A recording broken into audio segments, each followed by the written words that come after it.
My stomach was a bottomless pit. Nothing could ever fill it. When my parents discovered the truth, they opened a monster funeral home just to keep me alive. Because in that line of work, everyone knew one brutal rule. Every monster corpse still carried leftovers inside. Decades earlier, the world was overrun by endless monsters. Humanity paid in blood, before learning to drink beast essence and swallow demon cores to grow stronger. But the corpses left behind were deadly, raw or cooked. Anyone foolish enough to eat them died without exception, and with thousands of beasts killed every year, the corpses would become sources of pollution if not handled promptly. That's how the monster funeral home came to be. But as I grew older, the residual essence on the corpses was no longer enough to keep me alive. Driven by an unbearable hunger, while moving corpses with my dad, Jiang, I asked him, "Dad, I'm so hungry. I really want to take a bite of monster meat." Hearing this, my dad roared, "Kid, how many times do I have to tell you? Monster corpses are not edible. Monster flesh is not edible. If you even think about this meat again, I'll break your legs right now." I looked on with regret. Such great meat. It would definitely stave off the hunger. Why can't I eat it? Hearing my muttering, Jiang knew I was acting up again. He decided I needed a lesson today. He pointed to the large characters on the wall and shouted word by word, "Read what's written on the wall. Monster beasts are not edible. Eating them turns your eyes red and turns you into pollution." I looked where my dad was pointing and played dumb, asking, "What's written on the wall?" Hearing my completely off-base response, my dad flew into a rage instantly, but looking into my innocent eyes, his anger was suddenly extinguished. "Son, I've never been able to give you a full meal since you were small. You've really suffered. But monster meat truly cannot be eaten. I'll go check if dinner is ready. Handle these few corpses yourself for now." With that, Jiang walked away. I looked at the monster corpse before me and swallowed hard. Iron-tailed eagle. This skin quality must be at least 3rd heaven level. As I spoke, I couldn't bear to take the eagle to the incinerator. Suddenly, a surge of heat in my pocket made me stop in my tracks. In an instant, a book soared into the air. "Isn't this the comic book I bought for my friend? How did it become like this?" Before I could react, a flash of golden light streaked across my vision. When I opened my eyes again, the entire golden book had merged into my mind. I instinctively shook my head, and several golden characters immediately appeared before my eyes. My God, what on earth is this? Has heaven finally taken pity on my hunger? But is this thing for real? After a moment of thought, I made a firm decision. Wealth is ordained by heaven. Life and death are fate. I can die in battle, but I refuse to starve to death. Just then, my parents rushed over and shouted anxiously, "Son, your father and I have to go away for a while. Your second grandfather in the next city is dying." I, who was wondering how to find an excuse to eat monsters, was overjoyed. Without thinking, I blurted out, "Good that he's dying." For a moment, the air seemed to freeze. My mother said with a dark expression, "Son, what did you just say?" Realizing my mistake, I immediately lied. I said, "Did he die early?" "Mom, I meant, why is Grandpa dying so early? 80 is the prime age to go out and explore the world. How can he leave at such a young age?" My mom, Yao Yujing, snorted coldly. "Stay home and behave these next few days. I've already requested a leave of absence from your school while we're gone. If anyone brings in monster corpses, just handle them according to the standard procedure." Hearing this, I was absolutely thrilled. I could barely even feed myself, let alone learn the cultivation at school, especially for someone like me, destined to be the manager of a crematorium. From the moment I entered the trade, I lost any chance of further education. Thinking of this, I suppressed my joy and replied, "Got it, Mom. Have a safe trip." Jiang looked at my obedient expression and sighed. "I left some money in the cabinet for you. If you can't stand the hunger, go buy a bottle of monster essence blood. Don't make your mother angry again." "Don't worry, Dad. Got it." An hour after my parents left, to prepare the ingredients for cooking the iron-tailed eagle, I went to the traditional pharmacy. "Uncle John, your stuff is getting faker and faker. Believe it or not, I'll report you later." Old John laughed and cursed. "You don't know shit. Fake medicine sells better." After some idle chatter, I handed over the shopping list. Old John glanced at the list and said, "This is all cheap crap. Go grab it yourself." Hearing that, I took the herbs I needed, paid Old John and rushed home. On my way back, a familiar figure made my whole body tense up. "Little Bottle, get your ass over here." Little Bottle is the nickname I got at school. Since I was a child, I could only barely survive by drinking monster essence blood. But monster essence blood is expensive, and my family isn't well off. Back in school, I often licked the residue from the blood bottles the school gave students. Although most classmates looked down on those few drops left at the bottom. Over time, brother bottle, little bottle, bottle brother became the names they used to mock me. Bringing my thoughts back to the present, I turned and flattered the principal. Isn't this my dear principal? What brings you here? Cut the crap. I came specifically for you. Stop using Lon to scam free food and drinks. I, who was once the pride of the cultivation world, am becoming a disgrace to the education sector. For the next 5 minutes, the principal didn't stop ranting for a single second. The Lon he mentioned. Full name is Dongfang Lon. After her father died fighting monsters, she transferred to my school. Everyone knows, Dongfang Lon and I are childhood sweethearts, but my appetite grew larger and larger. Dongfang Lon became more and more outstanding, and her suitors increased. So, I made a decision against Dongfang Lan's wishes. Anyone who wanted me to leave Dongfang Lan alone had to start with at least 5 bottles of monster essence blood. Just like that, I collected hundreds of bottles. Ending the flashback, the principal's daily greeting was almost over. He looked at me, still the same as ever, and added helplessly, "By the way, don't mess with Li Muzi from our school. That kid has a powerful background. Be careful or he'll come for you." As he spoke, the principal gave me a few more bottles of monster essence blood. I don't know how your stomach grew like this. Even my grandson doesn't eat this much. But you can eat an endless amount. After saying that, the principal walked away, cursing without looking back. Scene change. I rushed back to the incineration room, set up a large iron pot, chopped the iron-tailed eagle into pieces and threw them in, simmered it slowly for a full half-hour. An alluring aroma filled the air. As time passed, I could no longer resist this delicacy. Finally, I couldn't help but pick up a piece of dried mushroom. The moment it hit my tongue, "Damn, this is delicious!" exploded in my mind. At the same time, as the mushroom went down, I actually felt as if I were drinking monster essence blood. Even though the feeling wasn't very strong, I could still feel it clearly. So, I decided to feast without restraint. Who cares if I die? Even if I die, I'll die with a full stomach. Besides, without me dragging them down, my parents could start a new life. Thinking of this, I began to eat even more recklessly. In just half an hour, I sucked the bones clean 5 times over. Heavens, after all these years, this is the first time I've known true satisfaction. What it feels like to be full. What were all those years of hunger and sacrifice for? Just as I was marveling at being full for the first time, a sudden discomfort surged in my stomach. Then, every cell in my body became abnormally active, before I could even think why. A surge of energy suddenly rushed through my limbs and bones. Is this the frustration I bottled up at school? Damn, I used to be so hungry my stomach clung to my spine. I couldn't mobilize a single shred of energy in my body to become a cultivator. Now that I'm full, I suddenly awaken? Could it be because this body had never been satisfied before? Thinking of this, my heart surged with instant joy. But my regression wasn't over yet. Suddenly, a golden light appeared before my eyes. Then a chi circulation map emerged in my mind.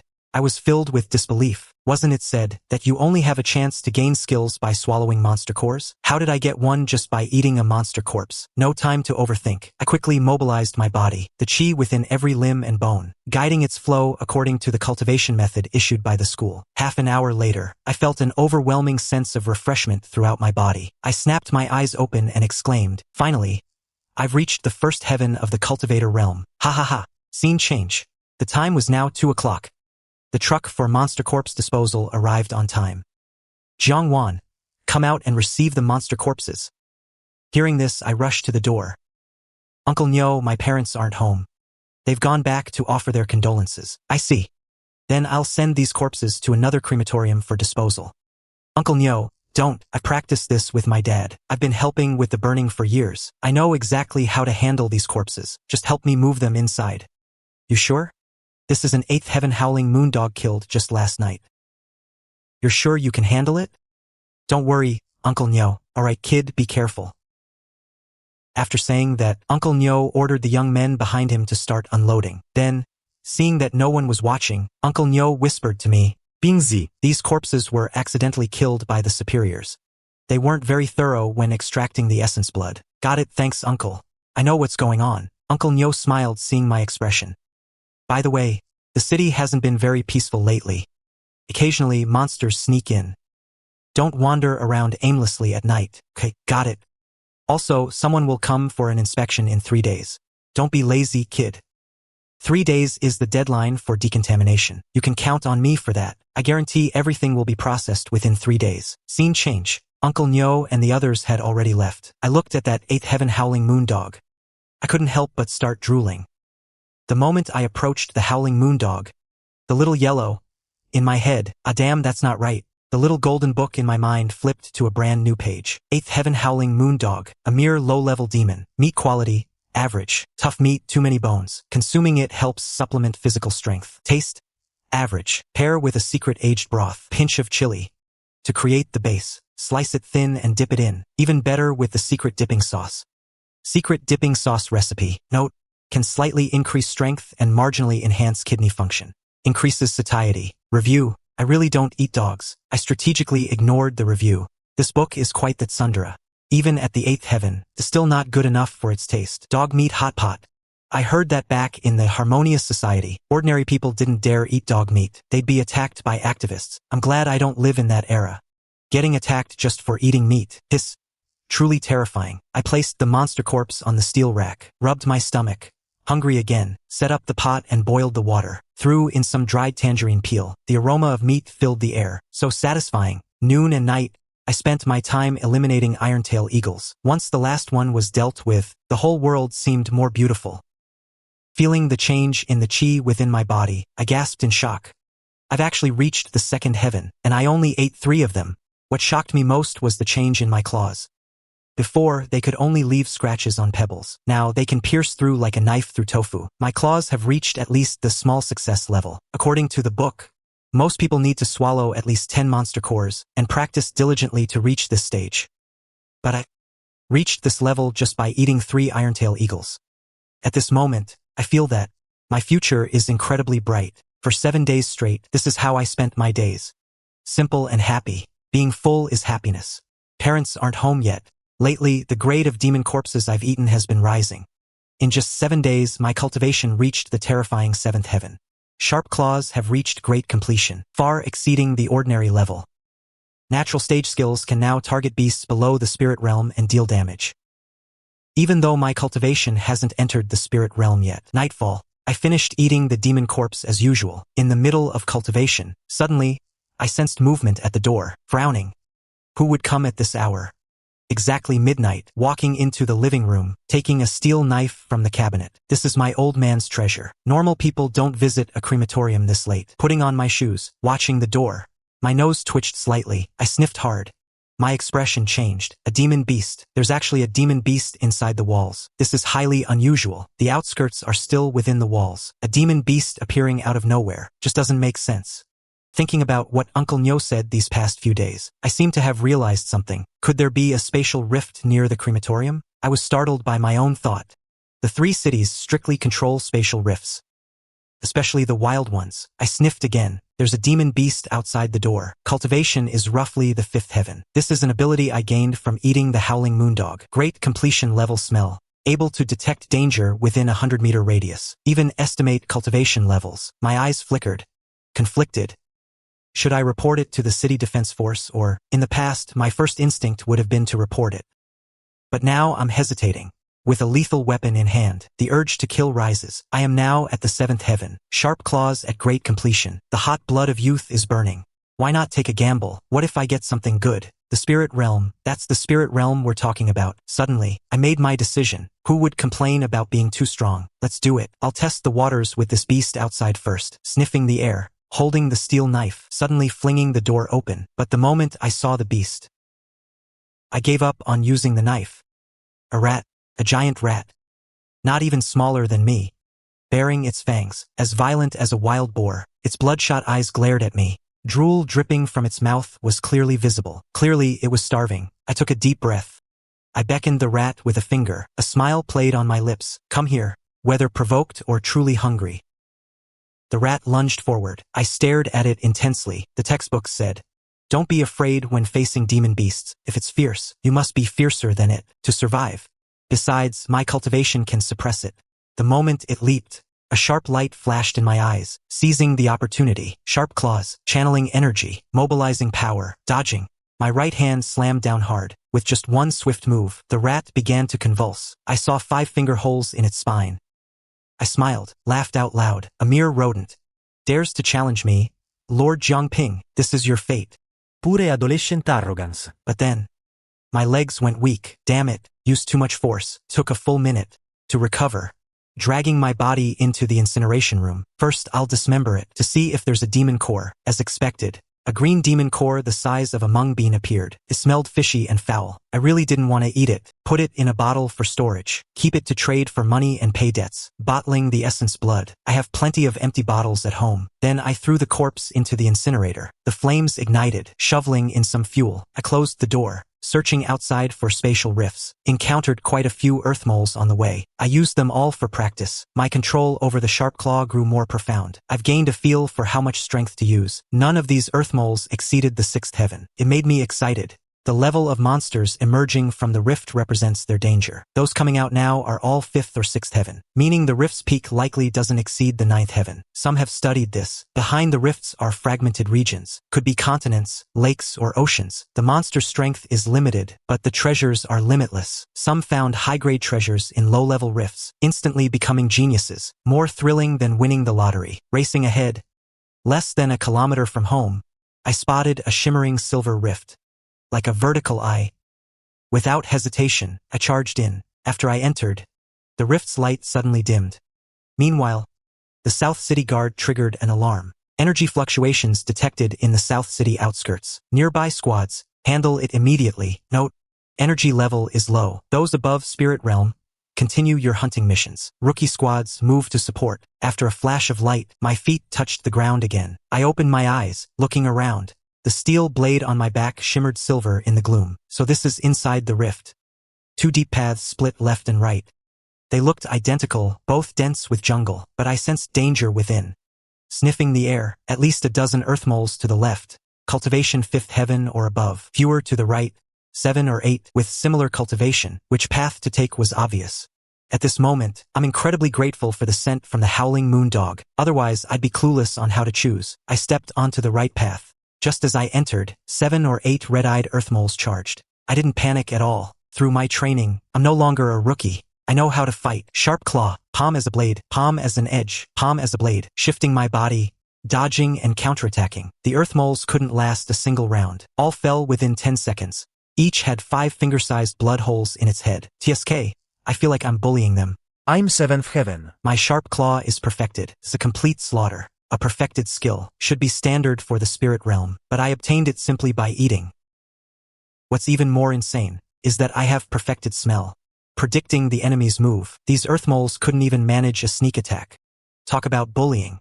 Digging out the demon cores. Moving on. After walking for 20 minutes, I finally exited the path. The sight before me left me stunned. I frowned. This is a temple. I sniffed cautiously. No danger. But what's with this peaceful temple bathed in Buddha's light?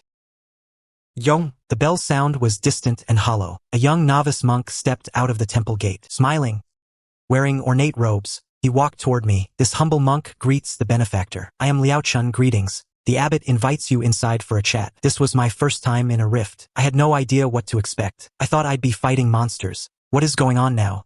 Moreover, I really didn't smell any danger from this monk. Mimicking his manner, I probed cautiously. I happened to pass by here. How did the abbot know I was coming? Le chien smiled. There are formations around Thousand Buddha Mountain. We knew the moment you stepped in. But monsters are rampaging outside the gates. The mountain has been sealed for days. We were powerless. Fortunately, you are blessed by heaven and survived this ordeal. My heart skipped a beat. So powerful. If Thousand Buddha Mountain is so impressive, why not clear out the beasts at the foot of the mountain? There's one more thing I haven't asked. If the formation is so strong, how could they be trapped? At this moment, I couldn't tell what kind of being this monk actually was. Le chien sighed. We wanted to as well, but the formation is incomplete. It can only barely maintain self-defense within the temple grounds. Please come in, benefactor. I nodded. Since I'm already here, there's no reason to turn back. No matter what's going on, I have to go in. But as soon as I entered, my brow suddenly furrowed. The scent of blood. Why is the smell of blood so strong here, though faint? Before my mastered sense of smell, it was as clear as day. In the courtyard, young men in monk robes sat on prayer mats chanting. full of compassion for all living beings, very evocative, but I remained highly alert. The smell of blood was emanating exactly from them. Luchun made a gesture inviting me in, revealing his white teeth. I was nearly scared to death. The light was dim outside just now. I didn't see clearly, but when Luchun smiled just now, I saw shreds of meat, and the smell of blood was incredibly heavy. I followed behind with my head down. Before long, I was led to a meditation room. Luchun said with a smile. The abbot said, "All guests are welcome, especially since it's not easy to reach Thousand Buddha Mountain now. Please stay for now, benefactor. The abbot will receive you personally when he has time. By the way, you are a layperson. You probably enjoy eating meat." Coincidentally, a wild chicken ran into the temple last night. It fell and died. Let's make some soup for you. I immediately became alert. Something is wrong with this place. A monk with shreds of meat on the corner of his mouth. Breaking the precepts is a small matter. The problem is, where did the meat come from? Luchun said the outside is full of monsters. A thought flashed through my mind. They are eating monsters. Sitting cross-legged on the prayer mat, I forced myself to stay calm. Before long, Luchun came again, carrying a bowl of fragrant meat, beaming with a smile. "Benefactor, please eat it while it's hot. We monastics cannot eat meat. There's more in the pot. It's all yours. It's rare for Thousand Buddha Mountain to have guests." I stared at that bowl of meat. My heart hammered in my chest. Damn these monks. They're trying to screw me over. This is no wild chicken meat. This is clearly the meat of an iron-tailed eagle. I know it all too well. If I eat it, it will turn into corruption within 3 days. Suddenly, it clicked. Could those shreds of meat be monster flesh? These monks are eating monsters. Damn. Insane. How long have they been eating it? Once they lose control, there'll be a swarm of living disasters. Luchun saw me not moving. He said eerily, "Benefactor, why aren't you eating? Is it not to your taste?" His smile already looked distorted in my eyes, but I didn't dare show it.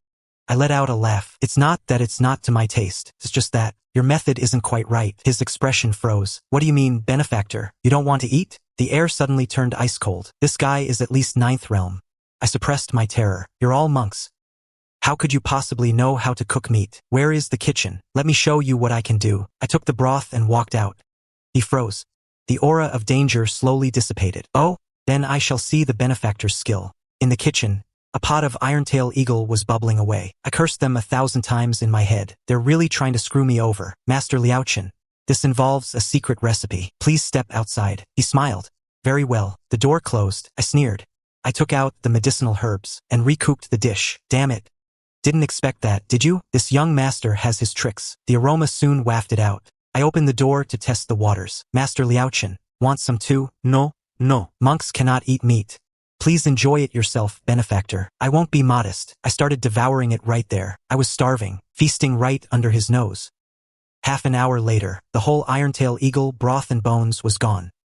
As Liaochen escorted me back, a satisfied smile played on his lips. Early the next morning, I opened my door. Liaochen was holding an iron-tail eagle. He was beaming. "Benefactor, what a coincidence. Another wild chicken happened to fall to its death in the temple. Seems you're in luck today." My pupils contracted. An iron-tail eagle died from a fall? Does he think I'm blind? That is truly lucky. "Master Liaochen, following the old rules, I'll prepare it myself." He nodded with a smile, but that smile sent a chill down my spine. Thump. The sound of chopping meat echoed from the kitchen. The monks smiled as they chanted. Buddha said, "If I do not enter hell, who will?" During the day, I ate the processed iron-tail eagle again, a beast of the 3rd realm. This cultivation wasn't high. This temple is too eerie. I wanted to leave, but just as I was about to speak, Liaochen arrived. His tone was absolute. "Benefactor, the abbot is now free. He heard a handsome youth has arrived. He wishes to speak with you." I had to swallow my farewells. I forced a smile. "Sure. I've long admired the Buddhist teachings. These monks are at least 7th or 8th realm. Dozens of them. No way I can fight them. I discovered a rule. As long as I don't cross their line, I'll be fine. For instance, not eating demon beast meat is a death sentence. Every time I tried to refuse, Liaochen's gaze shifted. Killing intent surged. I've heard about the rifts at school.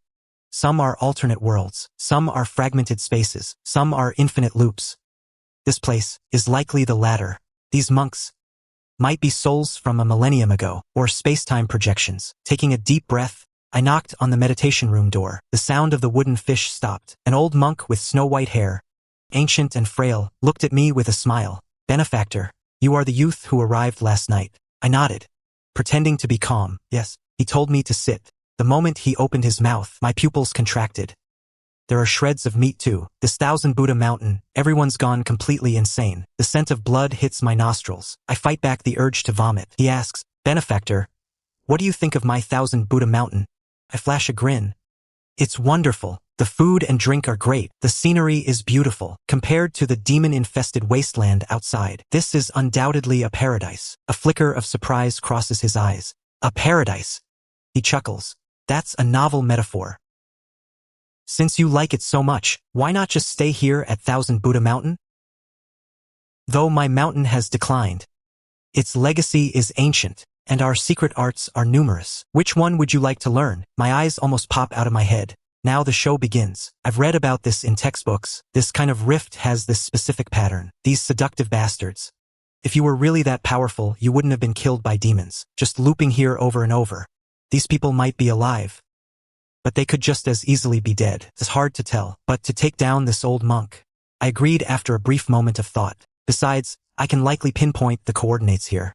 Once the coordinates are set, whether I report them or keep them for myself, it's a fortune. Staying is no problem. But since we've only just met, I don't know much about 1000 Buddha Mountain. If the abbot could let me visit the library to learn about the mountain's history, that would be even better. The old monk is completely stunned. In all these years, this is the first person to make such a request. Usually, they either refuse, and he beats them to death with his staff, or their eyes light up at the mention of secret arts. But this is the first one who wants to vet him. For a moment, his mind can't keep up. Meanwhile, I keep going, secretly observing his expression. Knowing I haven't crossed any lines, I speak even more freely. "Of course, mutual selection is all the rage these days. What do you think, Abbot?" He thinks for a long time, then nods. "Very well. However, I can only give you 2 days." How does that sound? That brain of his, dormant for years, actually listened to me. Because what I said made sense. I breathe a sigh of relief. "Thank you, Abbot. By the way, can I take a look at the secret arts first? After all, I need to gauge the strength of 1000 Buddha Mountain." The old monk is stunned again. According to the usual routine, if he agrees, he sends them to the library. If he doesn't, he gets angry and kills them. Now he's confused. Should I be angry? Seeing him silent, I quickly urge him, "Abbot, if you don't let me see the secret arts, how will I know the strength of this place? Without knowing the strength, how can I decide to stay?" He nods subconsciously. "Let Liao Chun take you." He needs time to think about what exactly is happening. I smirk inwardly. This old monk is useless. His IQ is lacking. He's deathly hypocritical. Even now, neither human nor ghost, he still clings to his hypocrisy. First, eating demon corpses. If I hadn't eaten them, I probably wouldn't have met him. Liao Chen would have struck first. I can handle Liao Chen, but there's no need. Second, pretending to invite people to join 1000 Buddha Mountain, while actually planning to screw me over. In this moment, everything clicks. Joining, maybe I'd end up like those chanting monks in the courtyard. I even suspect that this is how 1000 Buddha Mountain saves people. You join, and you get the benefits. But there's a paradox. Once you're in, trying to leave comes at a massive cost. I played him. Joining is fine, but I must test your strength first. Fair enough, right? Following behind Shin, I arrived at a small 3-story building. "Benefactor, this is where the secret techniques are kept. There are 2 rules." In his mind, I was already one of them. His tone had softened considerably. "First, you may only choose 1 secret technique. They are on the 3rd floor. Do not be greedy." I nodded. "Second, you must leave within 4 hours." The doors swung open, and I stepped inside. Scrolls upon scrolls lined the shelves. I didn't expect Shenhua Mountain to have so many techniques. To be honest, I don't care about secret techniques. The guidance arts of the 13 Cities School were compiled by numerous masters. They are infinitely superior to this mere Shenhua Mountain in a rift space. Even if they are secret techniques, they are useless to me. The 13 cities follow the path of consuming demon cores. Simplest and the strongest gain skills instantly, specifically designed to counter demon beasts. Techniques still require study, but demon cores grant power directly. Most importantly, the guidance arts have a structured lineage. Why would I ignore a diamond to practice these ghost techniques? Am I insane? Who would I ask if something went wrong? Why do I know so much? Because the school taught me. Back in school, I loved reading the Cultivator's Story Collection. It was full of strange tales and anecdotes, like a certain genius who entered a spatial rift, obtained a peerless technique, and surged from the bottom to the city's top 3 in the entrance exams. He was in the spotlight, slapping the faces of countless pampered elites. But once he entered school, he was screwed when choosing a mentor. No one would take him. Their excuse was always the same. I don't know your style of cultivation. In the end, he had to fumble through on his own. While others improved rapidly, he remained stagnant. This cautionary tale is still used for propaganda in the 13 cities to warn the young brats not to think they're smarter than everyone else. Therefore, I have absolutely no interest in the third floor techniques. It was just an excuse, simply to kill time. I opened a scroll and began to read. Most of the pages were just odd stories, exactly what I love most. About 2 hours later, I had finished 2 books. Suddenly, my nose twitched. What is that smell? So fragrant. Others couldn't smell it, but I have the mastered sense of smell of a howling moondog. I could faintly detect it. The scent was addictive, impossible to resist. I put down the book and started searching. My body moved mechanically like a walking corpse. I was horrified. What the hell is happening? I fought desperately to regain control, but I could only watch myself move. I walked up to a bookshelf and saw my hand press a candlestick. Holy shit, am I crazy? Then, faint click. A set of stairs appeared before me, deep and dark. There was a secret chamber below. Taking the candle, I slowly descended. My heart screamed in refusal, but I couldn't stop it. I don't know how long I walked, until a creak sounded, and the path behind me vanished. I regained control. I looked around in terror. Who's there? Who is messing with me? I shouted. But only the wind wailed, like a whistling drizzle. Are you kidding me? You've got to be kidding me. Where is the wind coming from in a basement? A resentful voice echoed. A woman's voice, incredibly seductive. Lord Jiang. Please, come save me. I jumped in fright, held up the candle. My pupils shrank. My heart hammered. There was no woman. Instead, a crystal coffin stood before me. I forced myself to lean in. Things have come to this. Fear won't solve the problem. I have to break the deadlock. I saw it clearly. The more I looked, the more terrified I became. A woman lay inside the crystal coffin, exquisitely beautiful, in a bright red wedding robe, tied at the waist. A waist so slender it could be held in one hand. Her curves were evident even while lying down. Lips red as blood. Face like the burning glow of sunset. I couldn't help rubbing my eyes. For a moment, I thought her gaze was hazy, casting a flirtatious glance my way. Then the voice rose again, like a sobbing plea. Lord Jiang, wipe away that Buddhist seal. Save me, let me out. I want to be with you. Hurry. Damn it. My body lost control again. I reached for the golden seal on the coffin. Stop it. I resisted with all my might. I didn't want to do this. This is definitely an ominous object. I can tell just by looking. It's too powerful. I can't afford to mess with this. Even assuming the worst. This is Thousand Buddha Mountain, sacred Buddhist land. The corpse is sealed here. If I let her out, I'll surely die. A single wipe. The sound of friction made my heart race. I promise I won't be so reckless next time. A spatial rift was never a place for humans.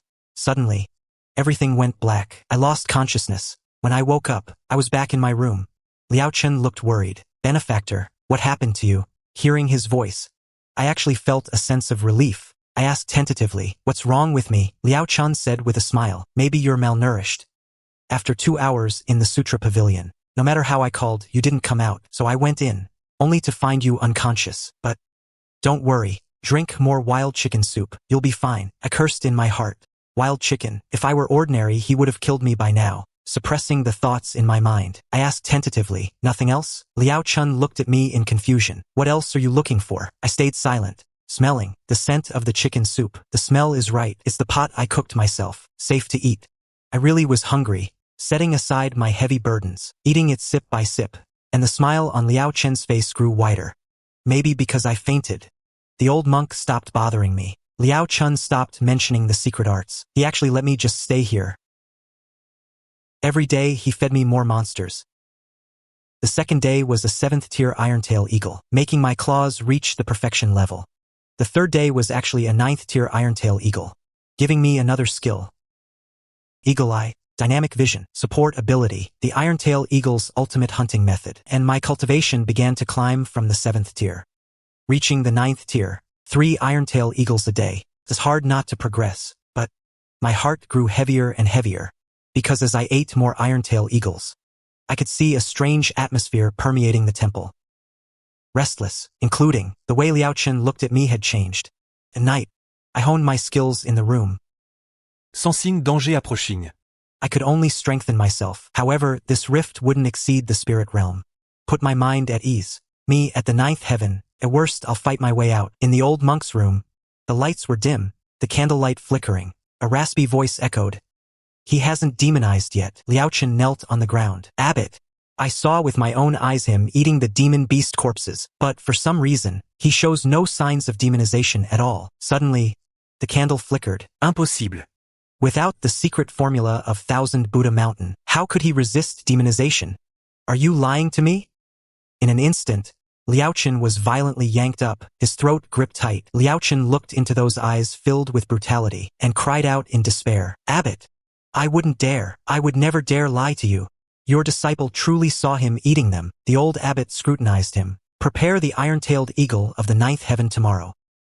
Take your junior brother, and keep a close eye on him. Those who haven't demonized cannot be enlightened. That is the rule of Thousand Buddha Mountain, and the rule of this place." After being released, Liaochen gasped for air, consumed by fear. Yes, it's just that. The iron-tailed eagles have grown smarter lately. They've started avoiding Thousand Buddha Mountain. We can only supply them for 2 more days. The old monk snorted. "Vile beasts. Don't worry about the iron-tailed eagles. I will handle it. I'll handle it." These past few days, the iron-tailed eagles around the mountain suffered. For 10 consecutive days, they were nearly hunted to extinction, and the old monk became increasingly irritable, making the people in the temple restless as well. They looked at me as if they wanted to devour me. "Master Liaochen, you're here again. Are we eating chicken today?" I greeted Liaochen with a smile. For so many days, I've eaten so many demon beasts that I've finally reached the spirit realm. After reaching the spirit realm, I felt much more relaxed. I'm now practically invincible, no matter what the old monk plans. I can handle it. The spirit realm is the limit of this space. I can feel it. Otherwise, my cultivation would continue to rise. I never expected that a disaster would turn into a blessing. Having demons delivered to me every day is pure bliss. But just as I finished saying that, the old monk appeared. "Today, this humble monk has a special dish for you. These are some pills I've refined. Seeing as your body is weak, I've come to offer them to you." I was stunned. Looking at the items before me, I was overjoyed inside. "Pills? These are damn demon cores. What pills are these?" I said calmly. Then I thanked the abbot. Taking the demon cores, I thought that since I couldn't use them, but demon eaters can gain skills from them, I could easily sell them. This is a fortune. Poor kids have to grow up fast. But the old monk's triangular eyes stared intently at me. "Benefactor, these pills were refined by me, so I shall guide you in taking them. Please eat them now. The effect is strongest now." I paused for a moment. This old monk is up to no good. However, I wasn't worried at all. Has the game leveled up? I figured it out over the last few days. This old monk is trying every trick to get me contaminated. Perhaps because if I'm not contaminated, he can't make his move. Now, since demon corpses aren't working, he's switched to demon cores, but I'm not afraid in the slightest. As for swallowing demon cores, the people of the 13 cities are never afraid. It all depends on the guiding technique. Guiding arts are different from ordinary cultivation techniques. They are the foundation of the 13 cities cultivation system, a method developed by the elites to allow us to consume demon cores. Even the essence blood distributed by the primary schools is part of it. I said with a smile, "All right, Abbot. Thank you for your trouble." Taking the box containing the demon cores, I picked one that caught my eye, and prepared to swallow it. This is my first time eating this thing. I used to wonder when I'd finally get to eat a demon core. Now it's happened, and not just one. I swallowed the demon core boldly, circulating the guiding arts. The old monk stared intently at my every move. After I swallowed it, a hint of joy appeared on his face. He even sensed a trace of demonization.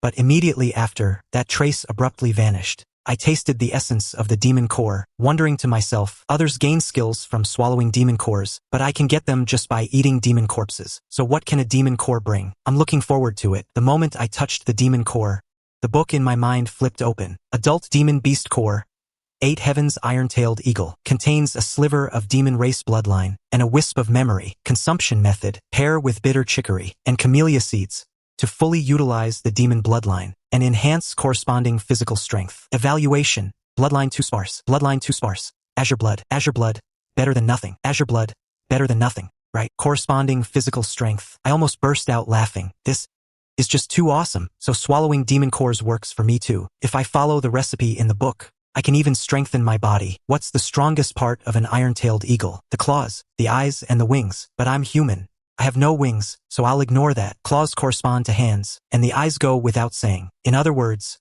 By consuming the iron-tailed eagle core, I can enhance the strength of my hands and my vision. This will make my claws far more powerful than anyone else's. It's just too little. And I didn't follow the recipe this time, which is a bit of a waste. The old monk stared at me in bewilderment. He actually noticed that I was left wanting more. He grew angry. Benefactor, you! No. The old monk decided that he must capture this freak at all costs. Yes, a freak. Having eaten so many demon corpses, and now a demon core, yet showing no signs of demonization. Isn't that a freak? Even. A surge of excitement rose in his heart. Could he study me? Could Thousand Buddha Mountain possess such a method in the future? Thousand Buddha Mountain only survived thanks to a recipe that slows demonization. Until now, kept them from starving. Seeing me, it was as if he had found a priceless treasure. The old monk was thrilled, but just as he was tempted to strike, a warning suddenly flashed in his mind. Far from being afraid, he became even more excited. The warning only confirmed his suspicions. That night, I felt I'd been here long enough. It was time to leave, but after all these days, I still hadn't figured out how to get out. The path up the mountain had vanished. Lying in bed, I tossed and turned, unable to sleep. Suddenly, the sound of footsteps approached. Liao Chen's voice rang out. Benefactor, the abbot requests your presence. My heart sank. I'd felt something was off with the old monk's expression today. Now that Liao Chen is here, it's definitely not for a friendly dinner. My right hand twitched slightly, feeling the power of the Grandmaster level claws. I felt a slight sense of calm. Spirit Realm, Grandmaster level skill. This is my trump card. They're here. But the moment the door opened, a staff smashed down from above. A sneak attack. Claws activate. I caught the staff in one grip, without budging an inch. Liao Chen was terrified. I looked at him with a smile. Master Liao Chen. What exactly is going on here? His face turned beet red. Fellow disciples. Present. The bald monks swarmed out instantly, their faces twisted, contorted with malice, ice-crazed. The stench of blood hit me, exactly like the corruption from eating demon flesh. Liao Chen laughed loudly. Capture him alive. The abbot will reward you. Everyone gets medicinal soup. Kill. Kill. Kill. Do you really think I'm a pushover? I snorted coldly, my silhouette blurred, fingertips turning pale, claws strike. In the spirit realm, I'm more than enough for these little monks. 30 seconds. The war cries stopped abruptly. Liao Chen's laughter turned to terror. Impossible. How can you be this strong? À surprise? This is all thanks to you. I felt the blood dripping from my nails. A slight smirk on my lips. Villains usually die from talking too much. I plunged my palm into his skull. Blood erupted from every orifice. Looking outside, I whispered, Abbot, aren't you going to show yourself? A roar of wretched creature echoed. Wretched creature, hands behind my back, calmly watching him approach. I scoffed. Anyone can hurl insults. You don't dare attack me, do you? Otherwise, why send them to their deaths? Their eyes weren't right. That is the price. The old monk's triangular eyes turned red, burning with rage. I laughed even harder. I was right. You are in the spirit realm, so am I. How about a deal? Tell me the way out, and I'll spare your life. He smiled. Get out? Haha. If I could get out, would I still be staying here? Naive. You're right. I indeed cannot touch you. You haven't been demonized. But don't think you're leaving. Just stay here and keep me company. I'll dig out your secrets. He laughed wildly. I felt a surge of annoyance. Really can't get out? The Thousand Buddha Mountain Guardian Array. Entry only, no exit, for both humans and beasts. Then that mole.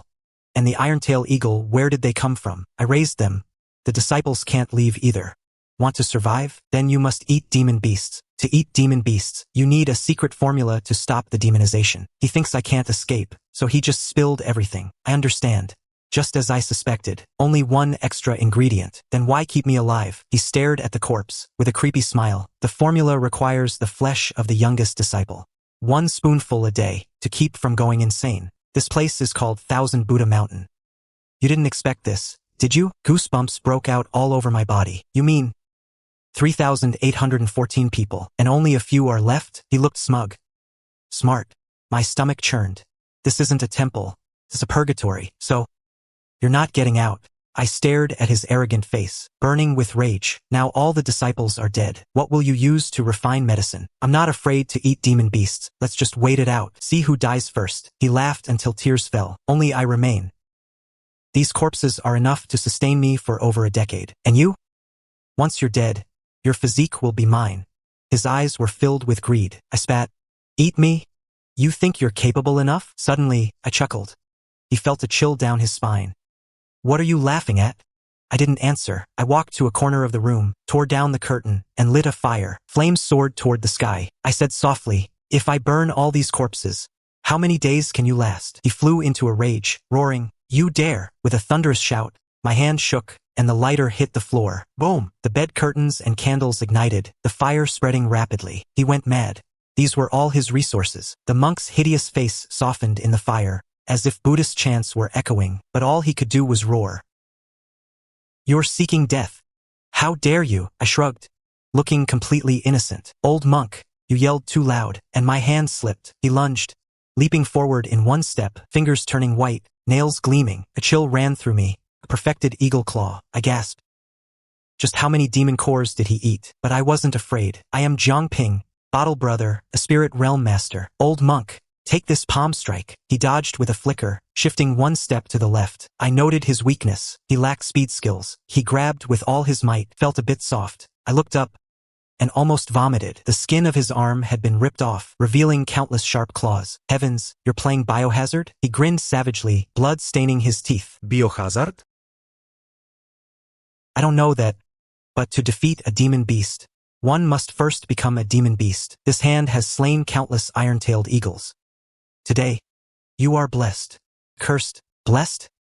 Screw your monk's blessing." He chanted a Buddhist mantra. "Buddha says, if I do not enter hell, who will? Give me your life." His arm transformed into layers of sharp claws, airtight and impenetrable, fluid and seamless. I could only resist with my own eagle claw. Luckily, only one of his arms was mutated. In an instant, a light sparked in my eyes. I performed a slide tackle, dodging the old monk's frame. "This old monk wants you dead." Just as I thought, I was right. This old monk is a half-baked product. He lost his balance, and I immediately pounced, delivering a heavy blow to his left leg. The left leg snapped. His gaze went blank, as if he couldn't believe that his iron eagle arm, cultivated for years, was so fragile. I chopped off his right leg too. I stood with hands on hips, laughing loudly. I'm damn brilliant. "Old monk, weren't you acting all arrogant? Come on then." He was lost and helpless, forgetting even the pain. "What's wrong?" Before I could finish, eyes closed. "My hand has fallen." 5 bloody holes burst across his head. Finally, I breathed a sigh of relief. This old ghost is dead, calm on the surface, but my heart pounded like a drum. After all, this was my first time killing. Only after the fight did I realize this old monk's spirit realm was ridiculously unbalanced. In combat, he was completely useless. Was it that I didn't know how, or that he didn't either? Couldn't figure it out, too lazy to care. The temple was burning. Flames reached the sky. I felt a bit of regret. Entering the rift this time, I didn't get a single thing. Not like the stories say, stumbling upon divine treasures. I sighed. Still too young. If the old monk knew, he'd probably cough up blood. He used the whole temple's power to hunt iron-tail eagles, all just to feed me, to raise me to the spirit realm, and I still wanted more. I blew on my singed hair, confirmed my looks were intact, then reluctantly looked back. Farewell, Thousand Buddha Mountain. Farewell, old monk. I actually felt a hint of sadness. Returning the way I came, the monsters had all vanished. Strange, but I didn't bother digging deeper. This world is absurd to begin with. Finally found the rift entrance. It was glowing. I flashed out. Copy that, copy that. Rookie squad has arrived at the designated location. Repeat, R3I. Rookie squad has arrived. My heart tightened. Immediately dove into the bushes. The city defense force, in their standard gear. They're here. 13 cities truly is humanity's hope. They move so fast, but the timing is off. This is a time rift. The textbooks say, time rifts are incredibly perilous. No matter how long you're inside, you emerge at the exact same moment. 10 years of cultivation, 1 second in the outside world. A rift like this can sell for 80 million. Enough to leap across social classes. Great families buy them to stabilize space. Accelerate time. Letting geniuses achieve more with less. The more I thought, the more it hurt. I missed out on $1 billion. But what could I do? The plate was too big. Couldn't swallow it. I watched as the rookie squad closed in on the rift. 1 step, 2 steps, lifting a foot, stepping down. Huh? It's gone. Shit. I almost screamed out loud. The light of the rift suddenly vanished. Those spirit realm experts almost ate dirt. Everyone was stunned. The female member asked, Captain 3R, did we go in? Probably. Maybe we didn't. The captain was bewildered too. Silence.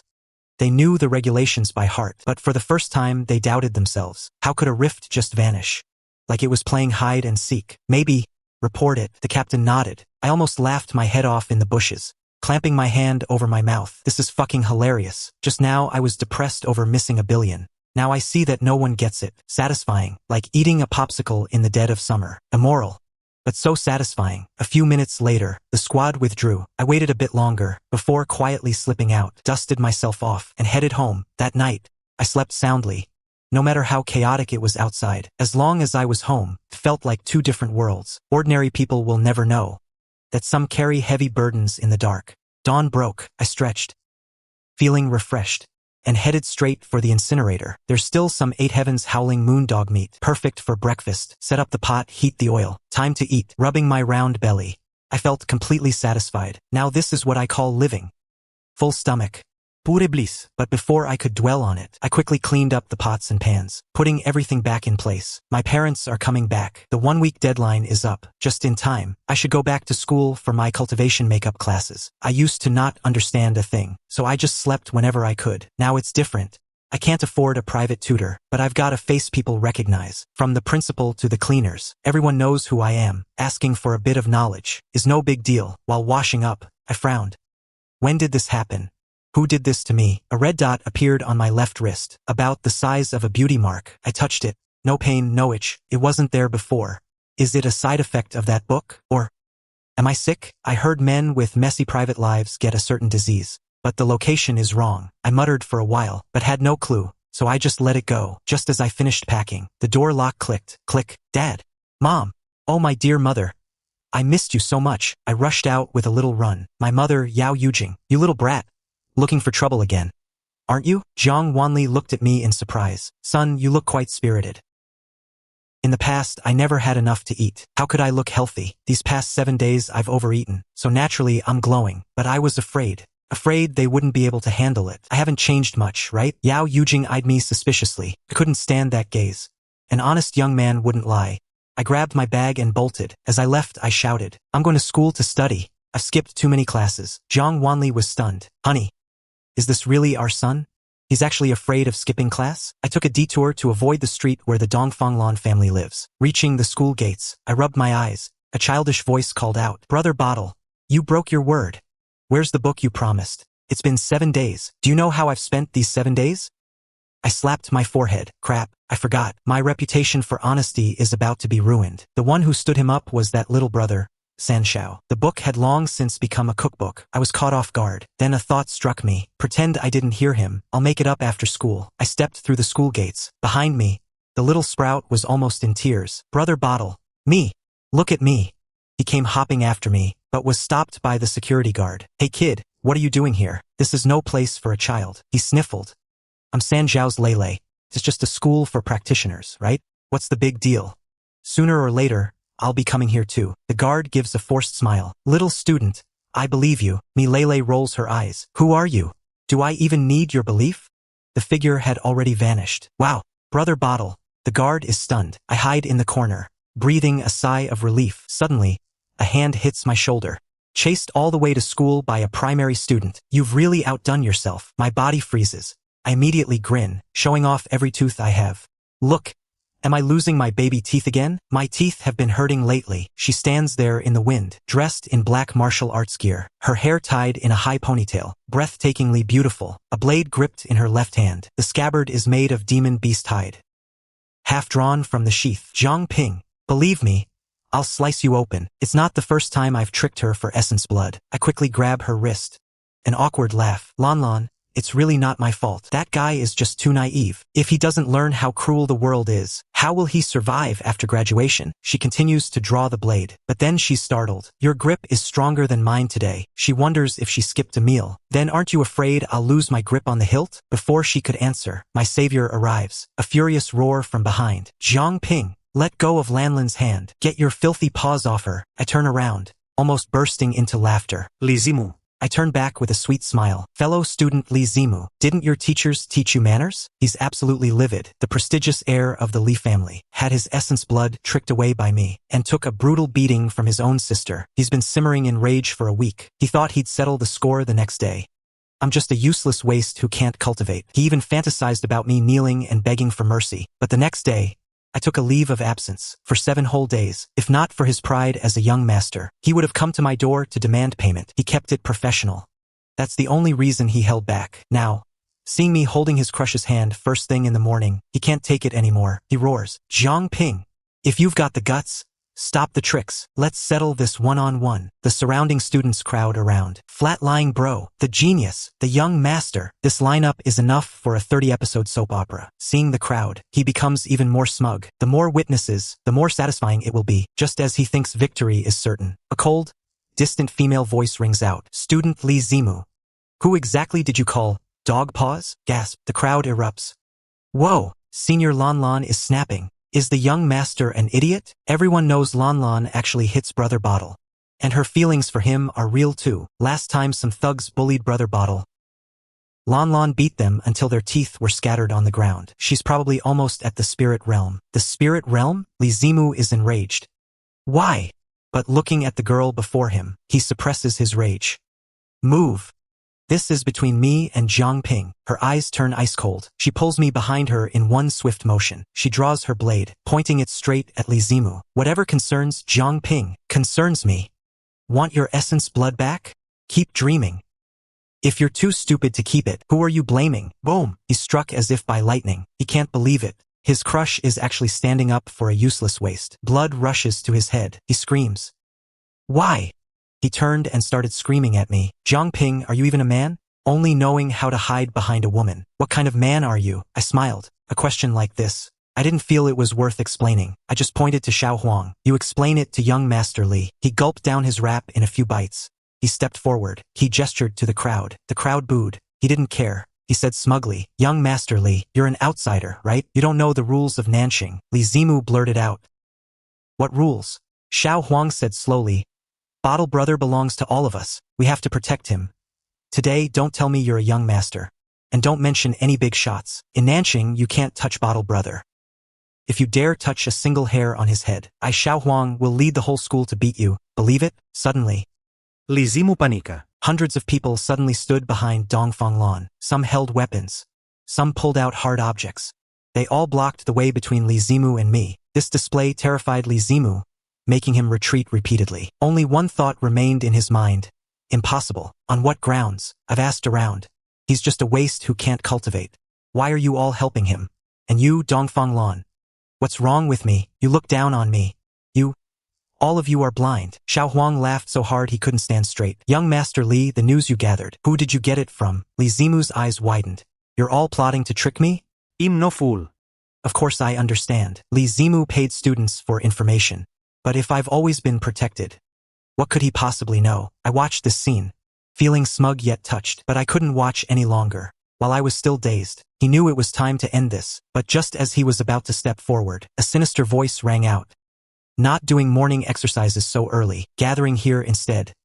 Get the hell out here. Xiao Huang was the first to bolt. The others shouted in unison. Sorry, Bottle Brother. We can block enemies, but not our own people. The black-faced god is here. Run. The boys who were just at each other's throats vanished instantly. Before Li Zimu could recover, I grabbed Dongfang Lan's hand. What are you dazing off for? Time to bolt. In the blink of an eye, only Li Zimu was left alone. The black-faced god glared at Li Zimu. Speak. Was this trouble caused by you and Jiang Ping? I wanted to scream. Yes, it was him, but I couldn't. As the dignified heir of the Li family, reporting to a teacher, how would I maintain my reputation? Kept my head down and stayed silent. The black-faced god looked at Li Zimu and actually felt a bit of admiration. If you just tell me who it was, I won't punish you. Li Zimu remained silent. He was even more satisfied, gathering a crowd to cause trouble. 50 laps and 100 swings. In the classroom, Dongfang Lan complained, shaking her hand. What was the point of running? The black-faced god knew it was you the moment he saw you. I shrugged. Being caught red-handed versus just being known. Is there a difference? She rubbed her wrist, looking at me suspiciously. Bottle. Did your strength increase? I played it off. Maybe I'm just full. The essence blood I borrowed from you. I certainly had my fill. She frowned. Really? She didn't believe me. In the nearby teaching building, the sister, Li Ziqing, bowed slightly. Principal. I leave Zimu's education in your hands. The old principal sighed. Ziqing. In truth, you are the one most fit to inherit the Li family. I must go. Some things just have to be done. Can't run away. The old principal remained silent for a long time. Hitting him this hard. Aren't you afraid he can't take it? Jiang Ping is a top-tier whetstone. What if he's actually worn down? Li Ziqing curled her lips with a smile. Then we'll just make another one. The old principal was shocked and speechless. Fine. Let's give it a try. Meanwhile, Li Zimu was running laps on the field. 50 laps. Every step felt like flesh being carved. Slow down just a bit, and the black-faced god's glass marble would bounce off his leg. It hurt, but it didn't sever any tendons. I heard that's how he became the dean of students. By the third-floor window, Xiao Huang leaned in. Bottle bro, look. Young Master Li got caught. He actually didn't give us up. Dongfang Lan and I exchanged a glance. Surprised. I thought I'd be dragged back to take the fall. I didn't expect him to shoulder it all alone. I squinted at him. Dongfang Lan whispered. It seems Li Zimu is actually a man. The school bell rang. Teacher Bai arrived. Burly, a scar on his face, looking menacing. No one dared skip his class. I sat up straight, listening intently. Dongfang Lan glanced at me. You're acting strange.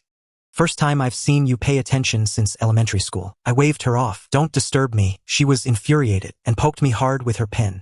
Ow, a loud shout. The whole class chuckled. Teacher Bai's gaze swept over. Student Jiang Ping, answer this question. He completely ignored Dongfang Lan. Such a well-behaved child. Could he really harm me? Clearly, I'm the one who caused trouble again. I was speechless. How frustrating. Stereotypical thinking is deadly. I stared at the problem on the board. The application of qi. I immediately felt deflated. Great. If I knew how to use qi, could I have fought that old monk using only physical strength?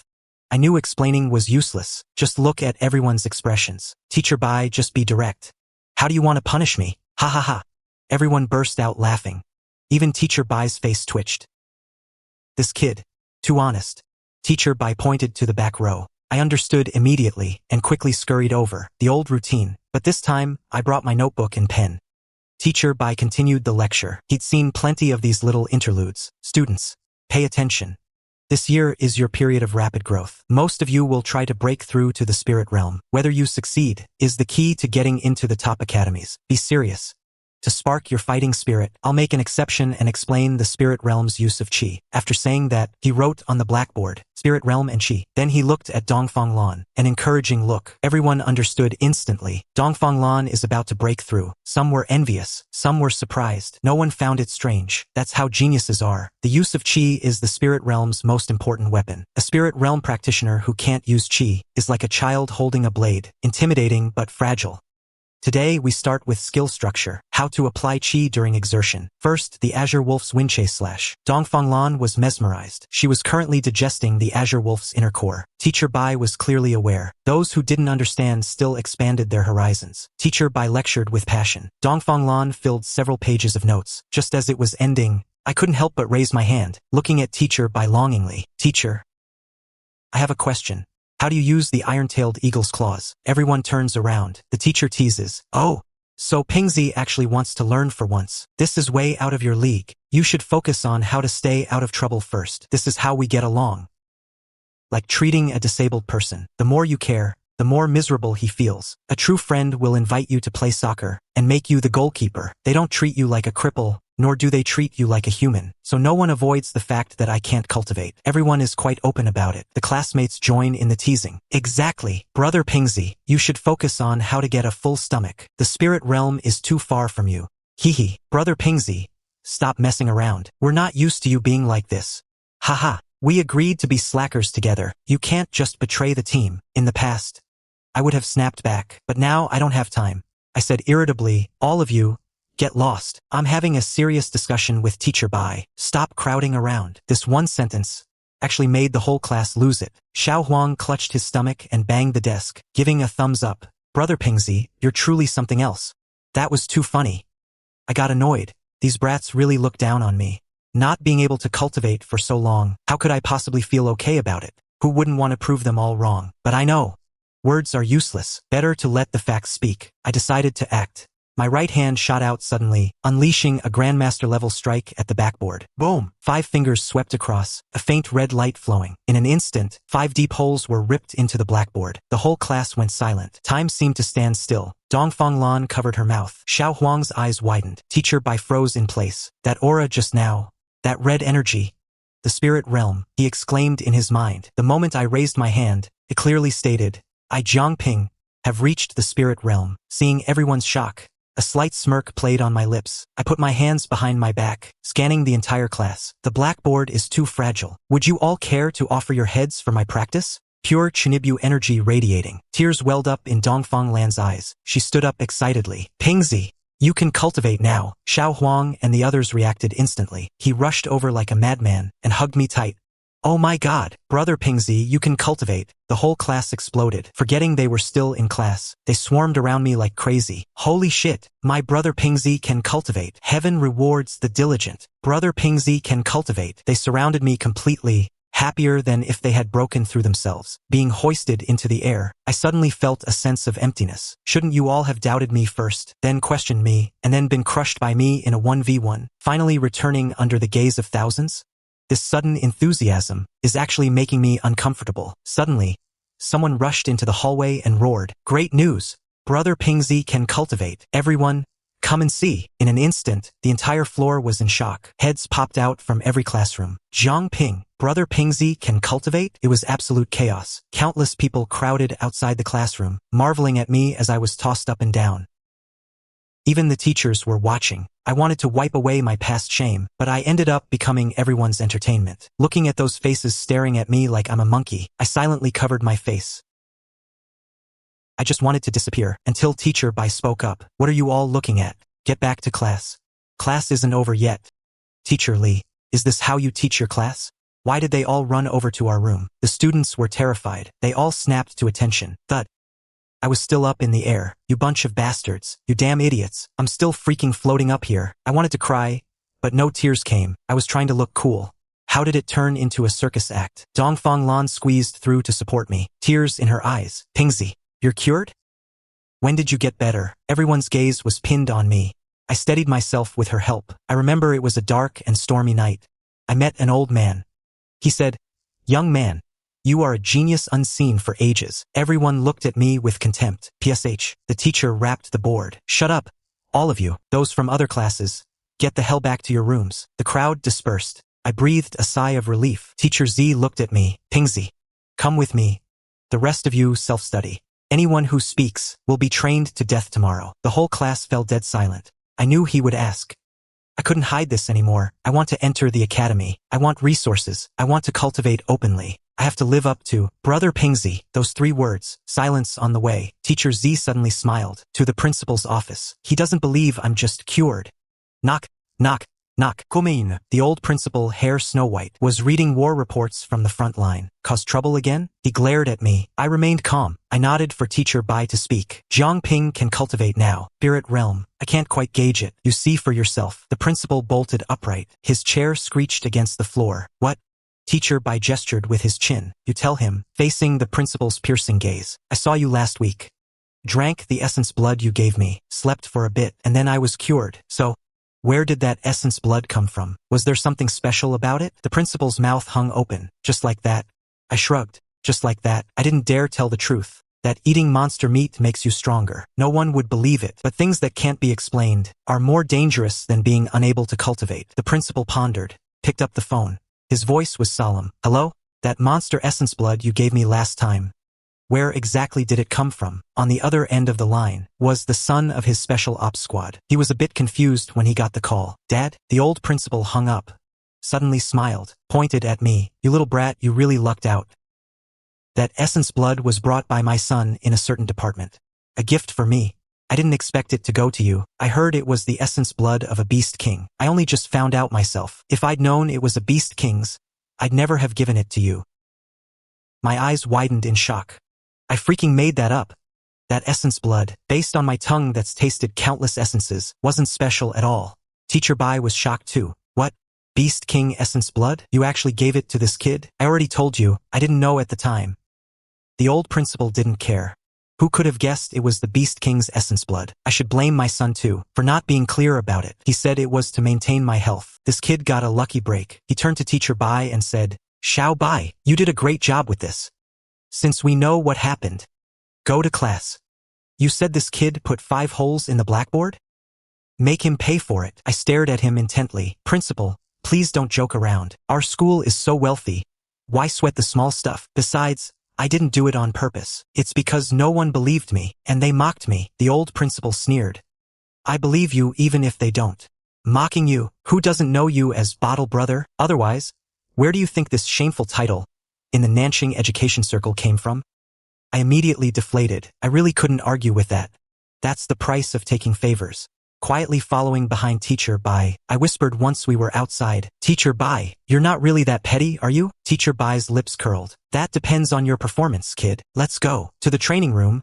Let me see what's the deal with your spirit realm. Is the Beast King's essence blood really that miraculous? The Beast King, a high-level monster. Its essence blood would never fall into the hands of ordinary cultivators. And now someone has consumed it and entered the spirit realm overnight. Teacher Bai couldn't help but lick his lips.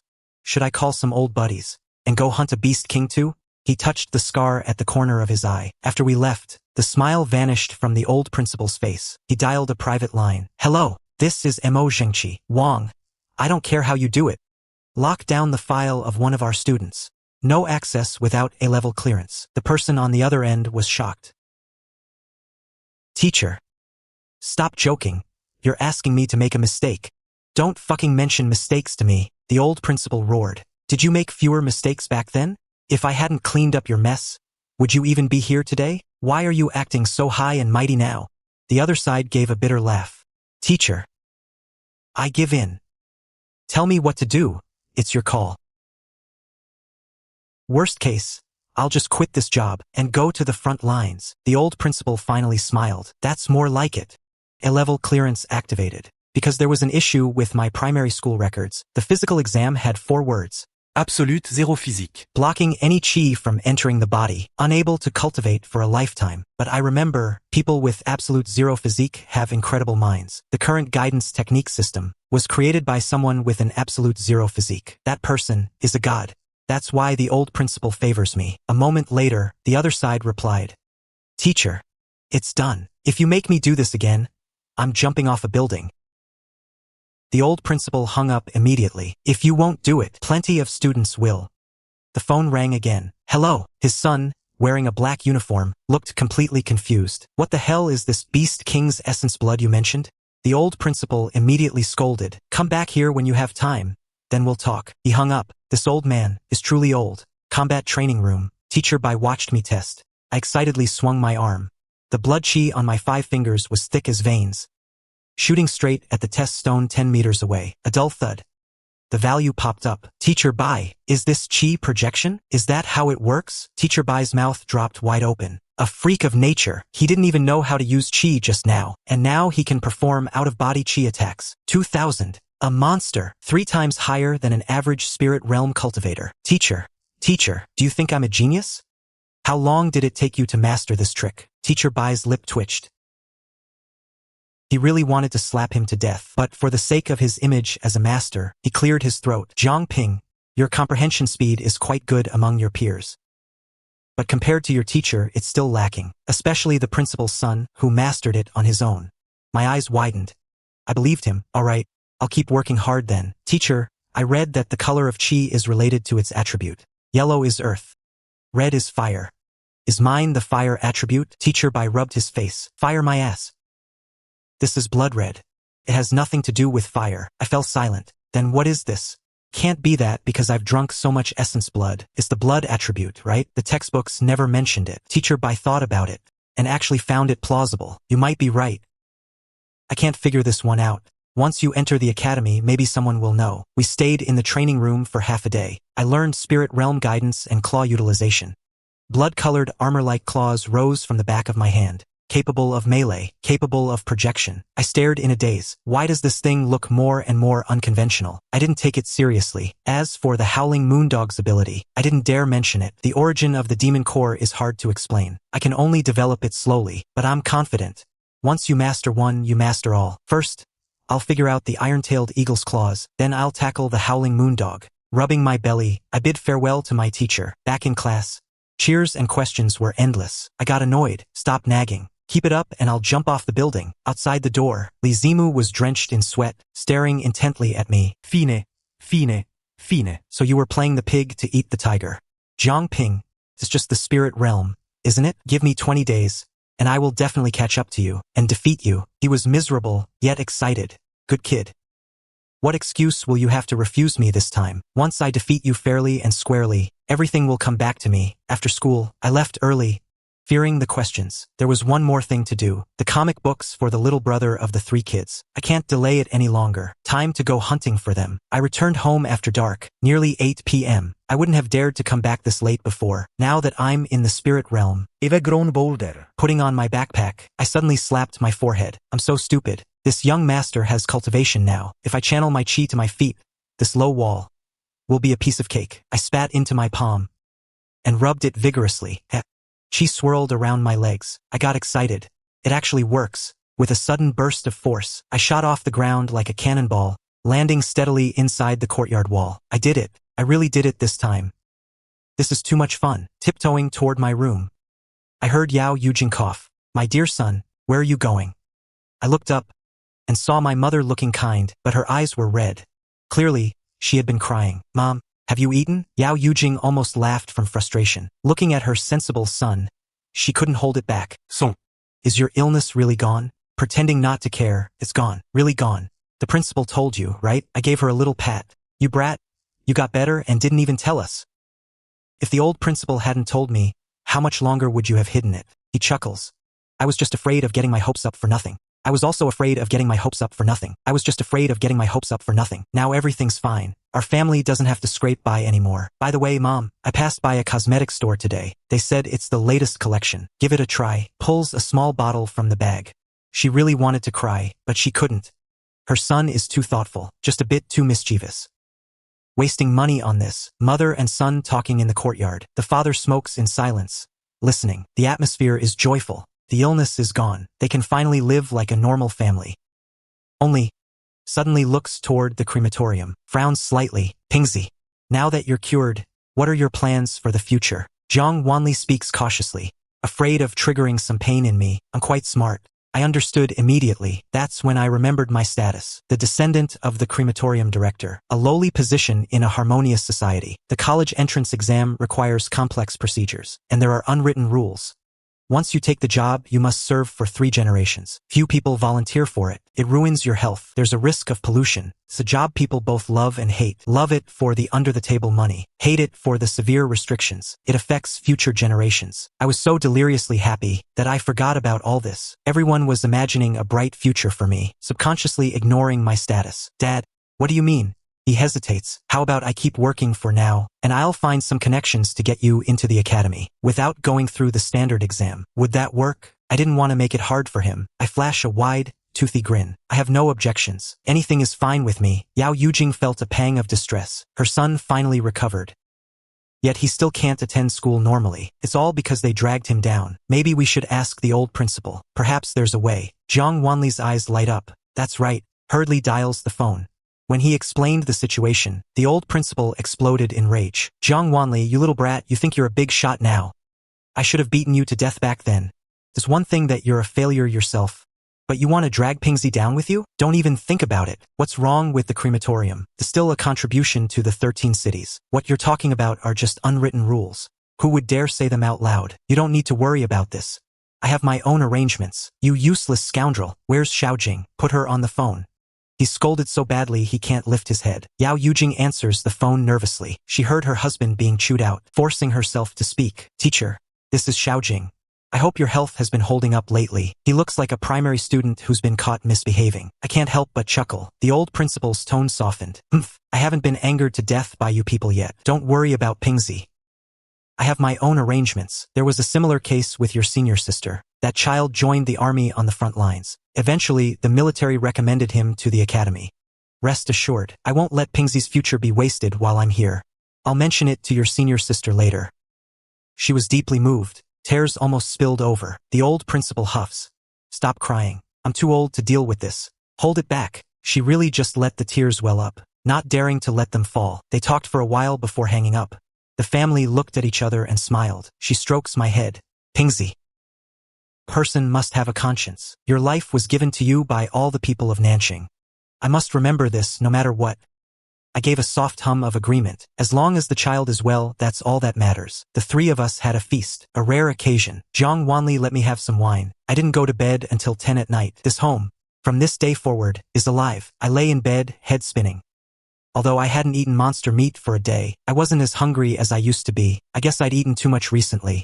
Missing a meal once in a while is fine, just like back in the harmonious society, when people had plenty of fat in their bellies. Missing 2 meals wouldn't even affect them. There's just one problem. I need to find a secret base in the future, and I'll have to secretly embezzle some monster carcasses while working at home. Otherwise, how will I fill my stomach? With my mind racing with random thoughts, I drifted off into a hazy sleep. In the blur of consciousness, it felt like I had returned to Thousand Buddha Mountain. The temples had all collapsed, and only the scripture library still stood. I wandered through the dreamscape. This feels surprisingly real. The dream is even evolving on its own. Could it be that what I think by day becomes my dream by night? Following my memories, I decided to have some fun in the dream. Last time, I was reading the strange tales. When the old monk dragged me out, I felt regret for a long time. I wondered if I could pick up where I left off in the dream. I casually walked back to the previous spot. Just as I opened the book, I heard that strange sound again. A smile crept onto my lips.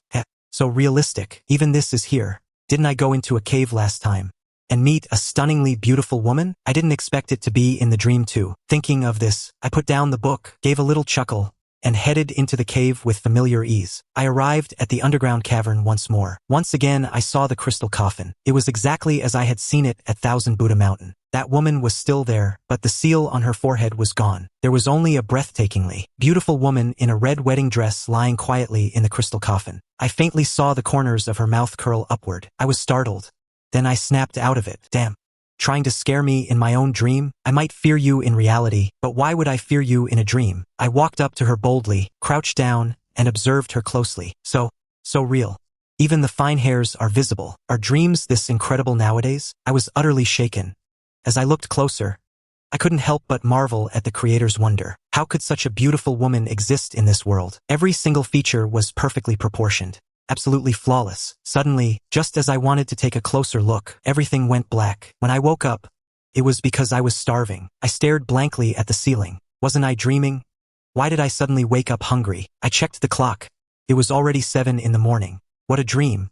Now, for what comes next? I rubbed my stomach. I saw the furnace lighting up. I knew Jiang Wanli was up. He had started working. I quickly got dressed and ran into the incineration room. Dad, go take a break. I'll do it. A plan formed in my mind. I intended to steal some meat, hide it quietly, and take it out to stew. I just didn't know what kind of monster it was today. Jiang Wan looked at his sensible son, marveling at how much I'd grown, not trying to overdo it.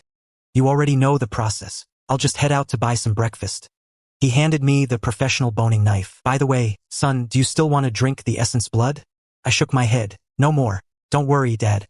I'll squeeze it out. If we collect a whole bottle, we can sell it. Jiang Wanli burst out laughing. True enough. With that, he walked out.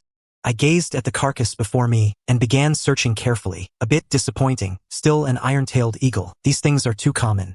My stomach is growling. I need to hurry.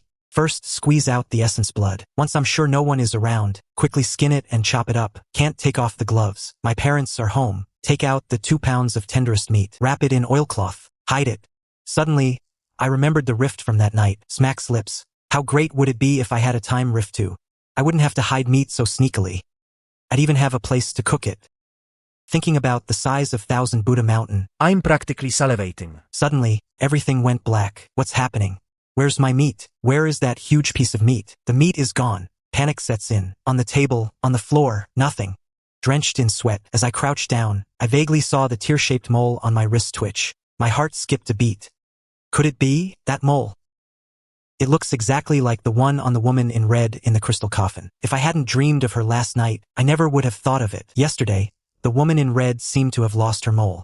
I used to be obsessed with the Cultivator's Story Circle. 1 issue every month, telling tales of fortuitous encounters, tales of secret realms, tales of time rifts. There was one story. 10 years ago, someone accidentally entered a secret realm, obtained a token, gained control over a time rift, and eventually became a powerhouse. But after they fell, the truth was finally uncovered. Must be fake. But could it be? Am I also a lucky one? Cut another piece of meat. Stare at it. Enter. Whoosh. The meat vanished. I clamped my hand over my mouth. I almost screamed out loud. I might have just hit the jackpot. I was just thinking about time rifts, and now I have one. God really spoils me. Close eyes. Touch the mole. Whoosh. From the crematorium, I vanished. Opening my eyes again, I was already at Dry Buddha Mountain. Broken walls and ruins. The sutra library still stands. The heartache is so sharp I can't breathe. Slap myself twice. Serves me right. You really deserve it. If I'd known this would be my property, why the hell did I burn it down? I burned the mountain just to provoke the old monk. It wasn't my home anyway, but now, it's mine. The more thrilled I was then, the more it hurts now. I want to cry, but there are no tears. My God, all those buildings are mine. Sigh. If I get it, it's my luck. If I lose it, it's my fate. Worst case, I'll just rebuild. The powerhouse's time rift was also developed bit by bit. The mole twitches, and my heart beats with it. Looking at the sutra library, I feel an inexplicable fear, because last night's dream was too real. Otherwise, I wouldn't have noticed the mole. Doesn't that mean yesterday, I might not have been dreaming, right? What did that woman call me again? Jiang Lan. What kind of weird name is that? Impossible to figure out. Decided, better not go to the sutra library for now. Anyway, I just need a place to start a fire and cook. One must be content. Whatever you do, don't be greedy. Then I turned and walked toward the ruins, searched for a long while, and found an intact room. Go to the kitchen, grab the pots and pans, start building the stove, but I kept feeling someone watching me. I looked back, and there it was, a Buddha statue. The 1000 Buddha mountain is gone. Why the hell are you still watching me? Claws. Strike. 5 blood-red streaks tore toward the statue. The statue collapsed with a thunderous crash. Now, that's more like it. Before long, a small stove was fully built.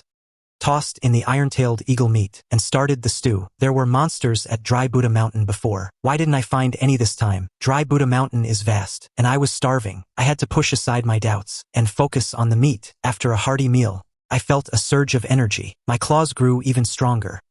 The power of my claws has increased again. A flick of the wrist. The control is far steadier. Now that I have this treasure land, I have to make the most of it. But how should I siphon off more monster corpses? I whispered, "Get out." I appeared in the incineration room, looked up at the wall clock. 7:50. I remember entering at 7:30. 1 hour inside. 20 minutes outside. A 1-to-3 ratio. The remaining iron-tailed eagle. I didn't siphon that one. Tossed it straight into the furnace. For several days, I kept thinking of how to get more monster corpses. I'm tired of iron-tailed eagle. This potential has reached its limit. Fortunately, my chi is surging. Started at 1/4. Now it's slowly reached 3/4. 9 is the ultimate number. 9/4 is the peak of the spirit realm. Mastering a single skill allows one to break through to the next realm. This is the great divide. The gap between commoners and the great families starts right here. Lifebound skills. Engraved into the very bone, accompanying one for a lifetime. Great families can buy high-grade monster cores. Extracting fragmented but compatible skill frameworks.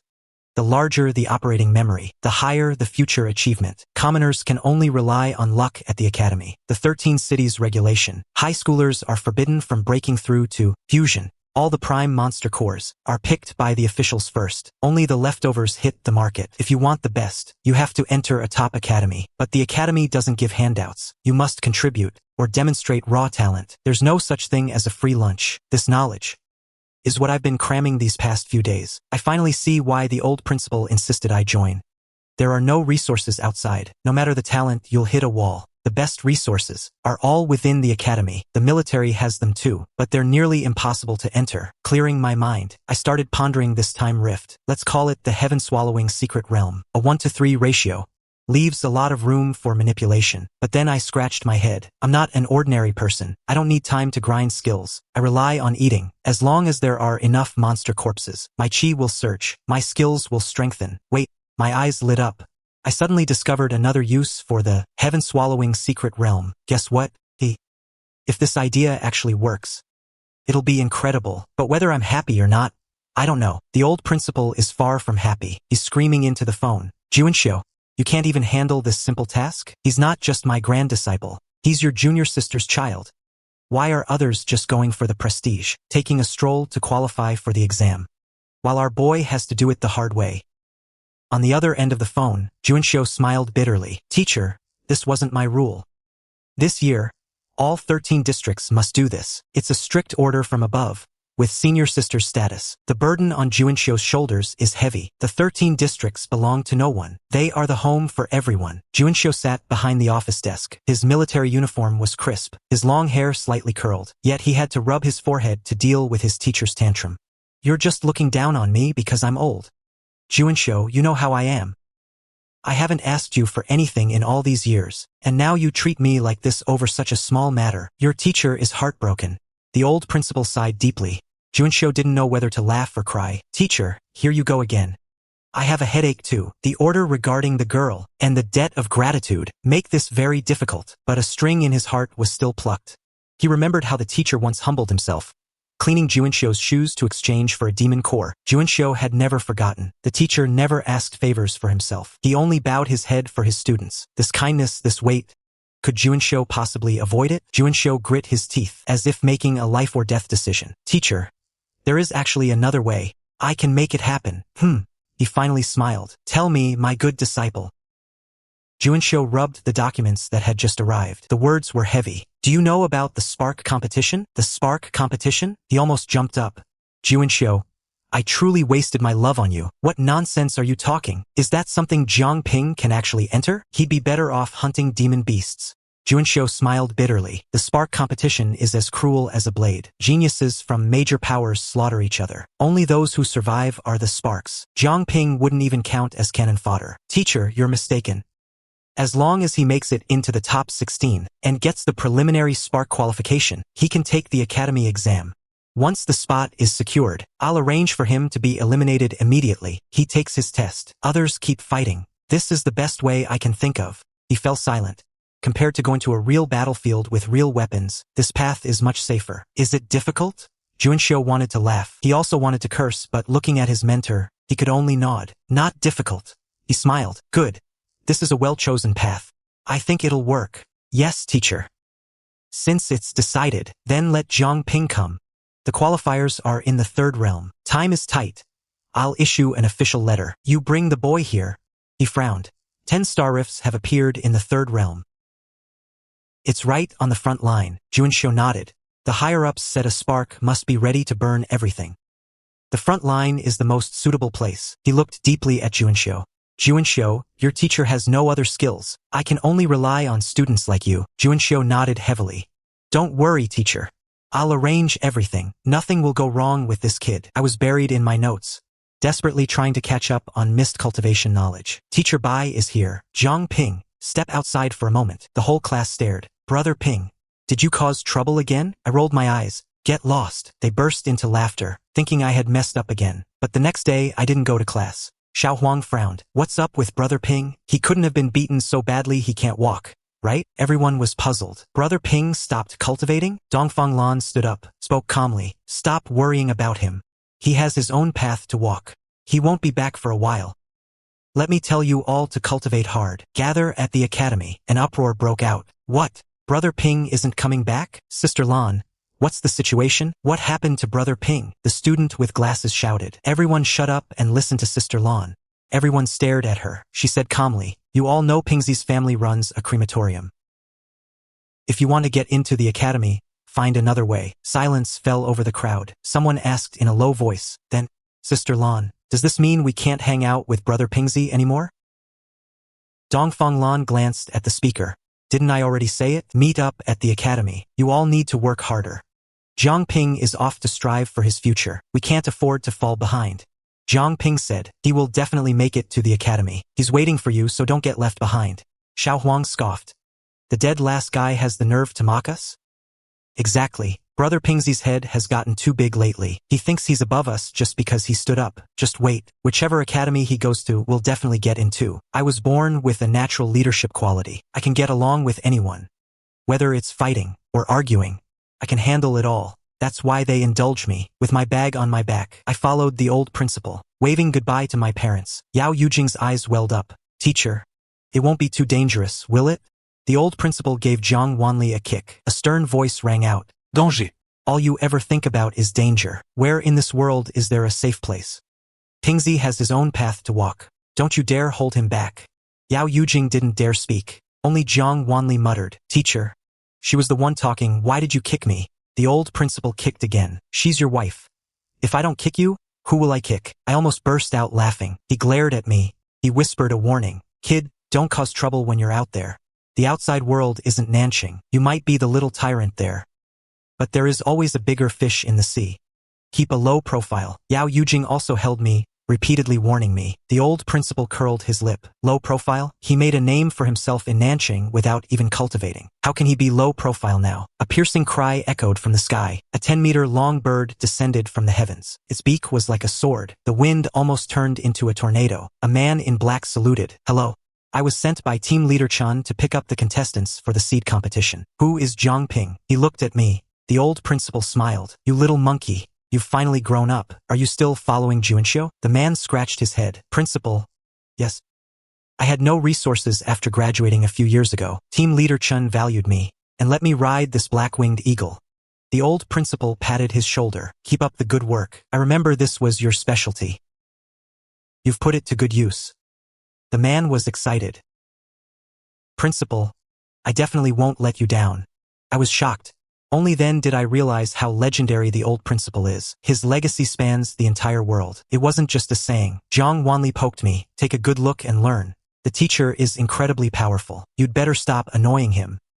I nodded seriously. I'll try my best. Seeing his murderous gaze, I immediately changed my tune. I promise. The old principal shouted at me. Stop dawdling. Follow your senior brother now. I gave a mental thumbs up. He just got me a senior brother. Absolutely legendary. My principal grandfather. I said goodbye to my parents and jogged over. Hello, senior brother. My name is Jiang Ping. Nickname, Pingzi. The man smiled. We're all family. No need for formalities, I said to the old principal. Well, I'm off then. He nodded silently. Just as I was about to board the black-winged eagle, suddenly he shouted, wait. He walked over, pulled a beast-skin notebook from his chest, searched for a moment, moistened the edge to tear off a page, handed it to me solemnly. Keep this safe. When you're out in the world and hit a wall you can't break, call these people. Zhang Wanli's eyes nearly popped out. Teacher, you, the old principal barked. Shut up. It's not your turn to speak. He was in disbelief. Yao Yujing held him back. She knew what that list meant. She had her own selfish desires, but she knew better than to speak. I took the paper, glanced at it, memorized it. The black-winged eagle took flight. The air was calm and still. I looked at the man beside me. Senior, your air shield is insane. How did you do it? Can you teach me? By the way, what's your name? Senior? He smiled. I'm Jannan. A reserve driver for the Chun group. This is called an air shield. Once you enter the academy, it's all basic stuff. But you need the fusion realm to practice it. Don't even think about it for now. I clicked my tongue in awe. As expected, you have to get out to see the world. Senior, you're this powerful, yet you're just a reserve driver? Zhang Nan laughed, as if seeing his younger self. Of course, I'm just a reserve. Do you know what the full-time drivers of the Chun group ride? I widened my eyes. What? He sighed. Twin-winged pythons. Said to be descendants of the Lord Grade. I was so shocked my jaw dropped. King Grade, and as a mount?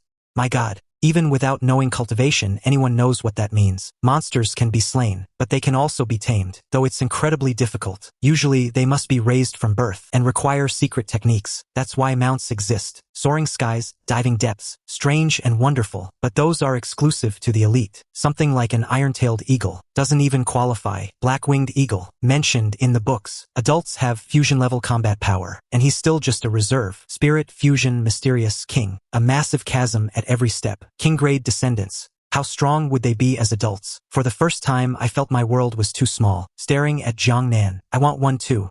Just thinking about it is badass. Zhang Nan smiled. Then you'll have to work hard. But the old principal thinks highly of you.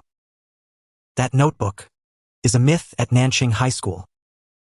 What do you mean? They say no one knows whose numbers are in that book. When I first got into the flight academy, the old principal casually made a call. To have someone look after me. At the time, I felt belittled. Only after arriving did I realize that was the person in charge of mount selection. That's how I snagged this black-winged eagle. His gaze grew distant, a hint of emotion in his voice. Without that one call, he wouldn't have even stepped through the door. Now, do you understand the weight of that piece of paper?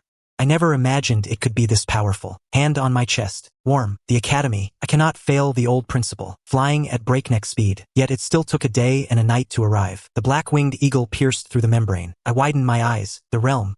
Senior. Is this it? Yes. One more hour of flying. To the third realm command center. The place of your selection. After landing, I followed behind Jiang Nan, while he settled the black-winged eagle, and fed it plenty of meat. Then we navigated through the streets, stopping before a 5-story building. He swiped his card. Security check. Into the lobby. The elevator. Jiang Nan was surprised. You know about elevators? Technology from a harmonious society. Not many people know of it. I chuckled. I read about it in books. I looked around like a curious child. The elevator started, going down. It stopped after 23 floors, filled with bustling crowds. Rare giant screens flashing data. I couldn't understand it. Phones ringing incessantly. Men and women in black uniforms rushing about. Report. Come. A mature female voice called out. Jiang Nan reported formally. Group leader Chen. Jiang Ping has arrived. Chun Juanxiu lifted her elegant face, scanning me. So your little bottle. She looked familiar, but I couldn't place her. She seemed to read my mind. She waved Jiang Nan away, standing up with a smile. Forgot already? You were such a sweet talker as a kid. Boom. Memories exploded. My eyes widened. Aunt Xiang. She laughed loudly. I remembered. She had visited. Back then, I was starving to death. She brought 3 bottles of essence blood. Fragrant, so fragrant. Those 3 bottles kept me barely fed for a month. A rare, beautiful memory. Didn't expect you to remember. Little bottle, you're not a stranger. To make a long story short, in 3 days, geniuses from everywhere will gather to fight for a spot in the top 16. The competition is dangerous. If you're afraid, I can arrange for you to be fast-tracked to the top 16. But if I do, in my eyes, you'll always just be a child. Understand? Pondered. I understand. I looked up, determined. Auntie, please tell me what you want me to do. The little tyrant of South City. High IQ. Little experience. Not stupid. By saying this, she clearly doesn't want me taking shortcuts. Moreover, I'm not a child anymore. Her eyes shimmered with a smile. It's not about what I want. It's about what you want. To grow up under someone's wing, or to carve your own path. Your choice. She originally intended to follow the teacher's plan, but the moment she saw me, she changed her mind. This child cannot be raised that way. The teacher wanted to keep me safe, but can a greenhouse grow a warrior? I could be fast-tracked to the top 16. With connections, I'd have a bright future in the academy. But then, I'd be useless. She saw a spark of spirit in me. Something she hadn't seen in a long time. She sensed my cultivation, a solid foundation. Excellent physique. I heard he only practiced basic skills, yet his claws were already the strongest. To reach this level, the effort far exceeds that of ordinary people. A child like this would be ruined by an easy life. That's why she changed her mind, letting me try. She'll be my safety net. Spirit realm, 7th mark. Far beyond the initial spirit realm. What does that mean? Among his peers, he's not inferior to the scions of great clans. Talent. Perseverance. It stirs a desire to nurture such talent. One step further, and he might enter the fusion realm directly. If his exam results are good, and with fusion realm cultivation as a foundation, it's entirely possible to secure a top-tier demon core. That's far better than fighting for it in the academy. I don't need to be at the very top. As long as I'm in the top 8, she'll have a reason to help me secure a suitable life-bound demon core. The starting point would be completely different, but all of this was her sudden thought. The key is how I choose. As expected, I didn't let her down. Good. Since you've chosen, embrace the challenge. Auntie believes in you. Go for it. She stood up and patted my shoulder. I nodded firmly. Just watch me. I don't believe that I'm inferior to anyone. Though I accept the arrangements, I've never been content being just a connected person. Everyone has a streak of defiance. I heard this batch are all my age. I want to see who is truly stronger. Seeing the fighting spirit in my eyes, she was even more satisfied. I stepped down, waiting for the first elimination round in 3 days. For these 3 days, I'll wait patiently. When hungry, I'll go to the heaven-devouring realm to stew iron-tailed eagles. My claws improved again, nearly reaching perfection. But here's the problem. Eating iron-tailed eagles, besides filling my stomach and slightly increasing skill proficiency, can no longer provide effective tempering. It's not completely useless, it's just too slow. I used to level up a notch every 2 eagles. Now even 10 aren't enough. The gains are negligible. I'm worried. What should I eat next? I just made a bold claim. I can't be proven wrong immediately. I asked Jiang Nan to get the Demon Beast Codex of the 3rd realm. Researching, Feather Self Chicken, Spirit Realm, Skill, Golden Rooster Balance. Why would I train this? Fluffy Duck, Spirit Realm, Skill, Snowing Feathers. Isn't that just plucking feathers? Do I even have that many feathers? Looking at these oddities, I didn't know whether to laugh or cry. Finally, I settled on one. Wind Chasing Wolf, Spirit Realm, Signature Skill, Blood Drink, speed plus 30 upon activation. I'll choose this one, because this skill provides a sustainable buff. Though it's hard to make it a life-bound skill, can serve as a powerful support. 30.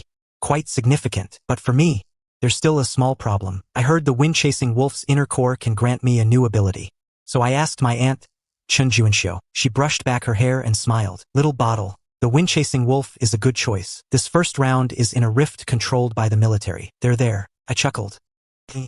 How exactly does the elimination round work? She waved me away. That's enough. If you're done, leave. Stop staying in the single room. Go mingle with the other contestants. I was stunned. The single room is so comfortable. Fine. A slight smile played on her lips. She waved impatiently, turning back to her documents. For the sake of secrecy, the test location hasn't been finalized. But I know. The rift she mentioned is perfect for me. As long as I don't wander off, it shouldn't be a problem. Getting the wind-chasing wolf skill depends on luck. Some have to eat a dozen cores to succeed. It's a matter of mysticism. She circled the name, rang the bell. A woman in a black uniform enters. Leader Chin. Sealed. Send it to the assessment group. The woman nods. Understanding immediately, this is the test site. The entire assessment group springs into action, setting up the wild wolf rift, and I, clutching my betting roll, slink back to a dilapidated teaching building. The dormitory. Just as I reach the door, I hear voices. Young Master Lu, the elites of the 13 cities are all here.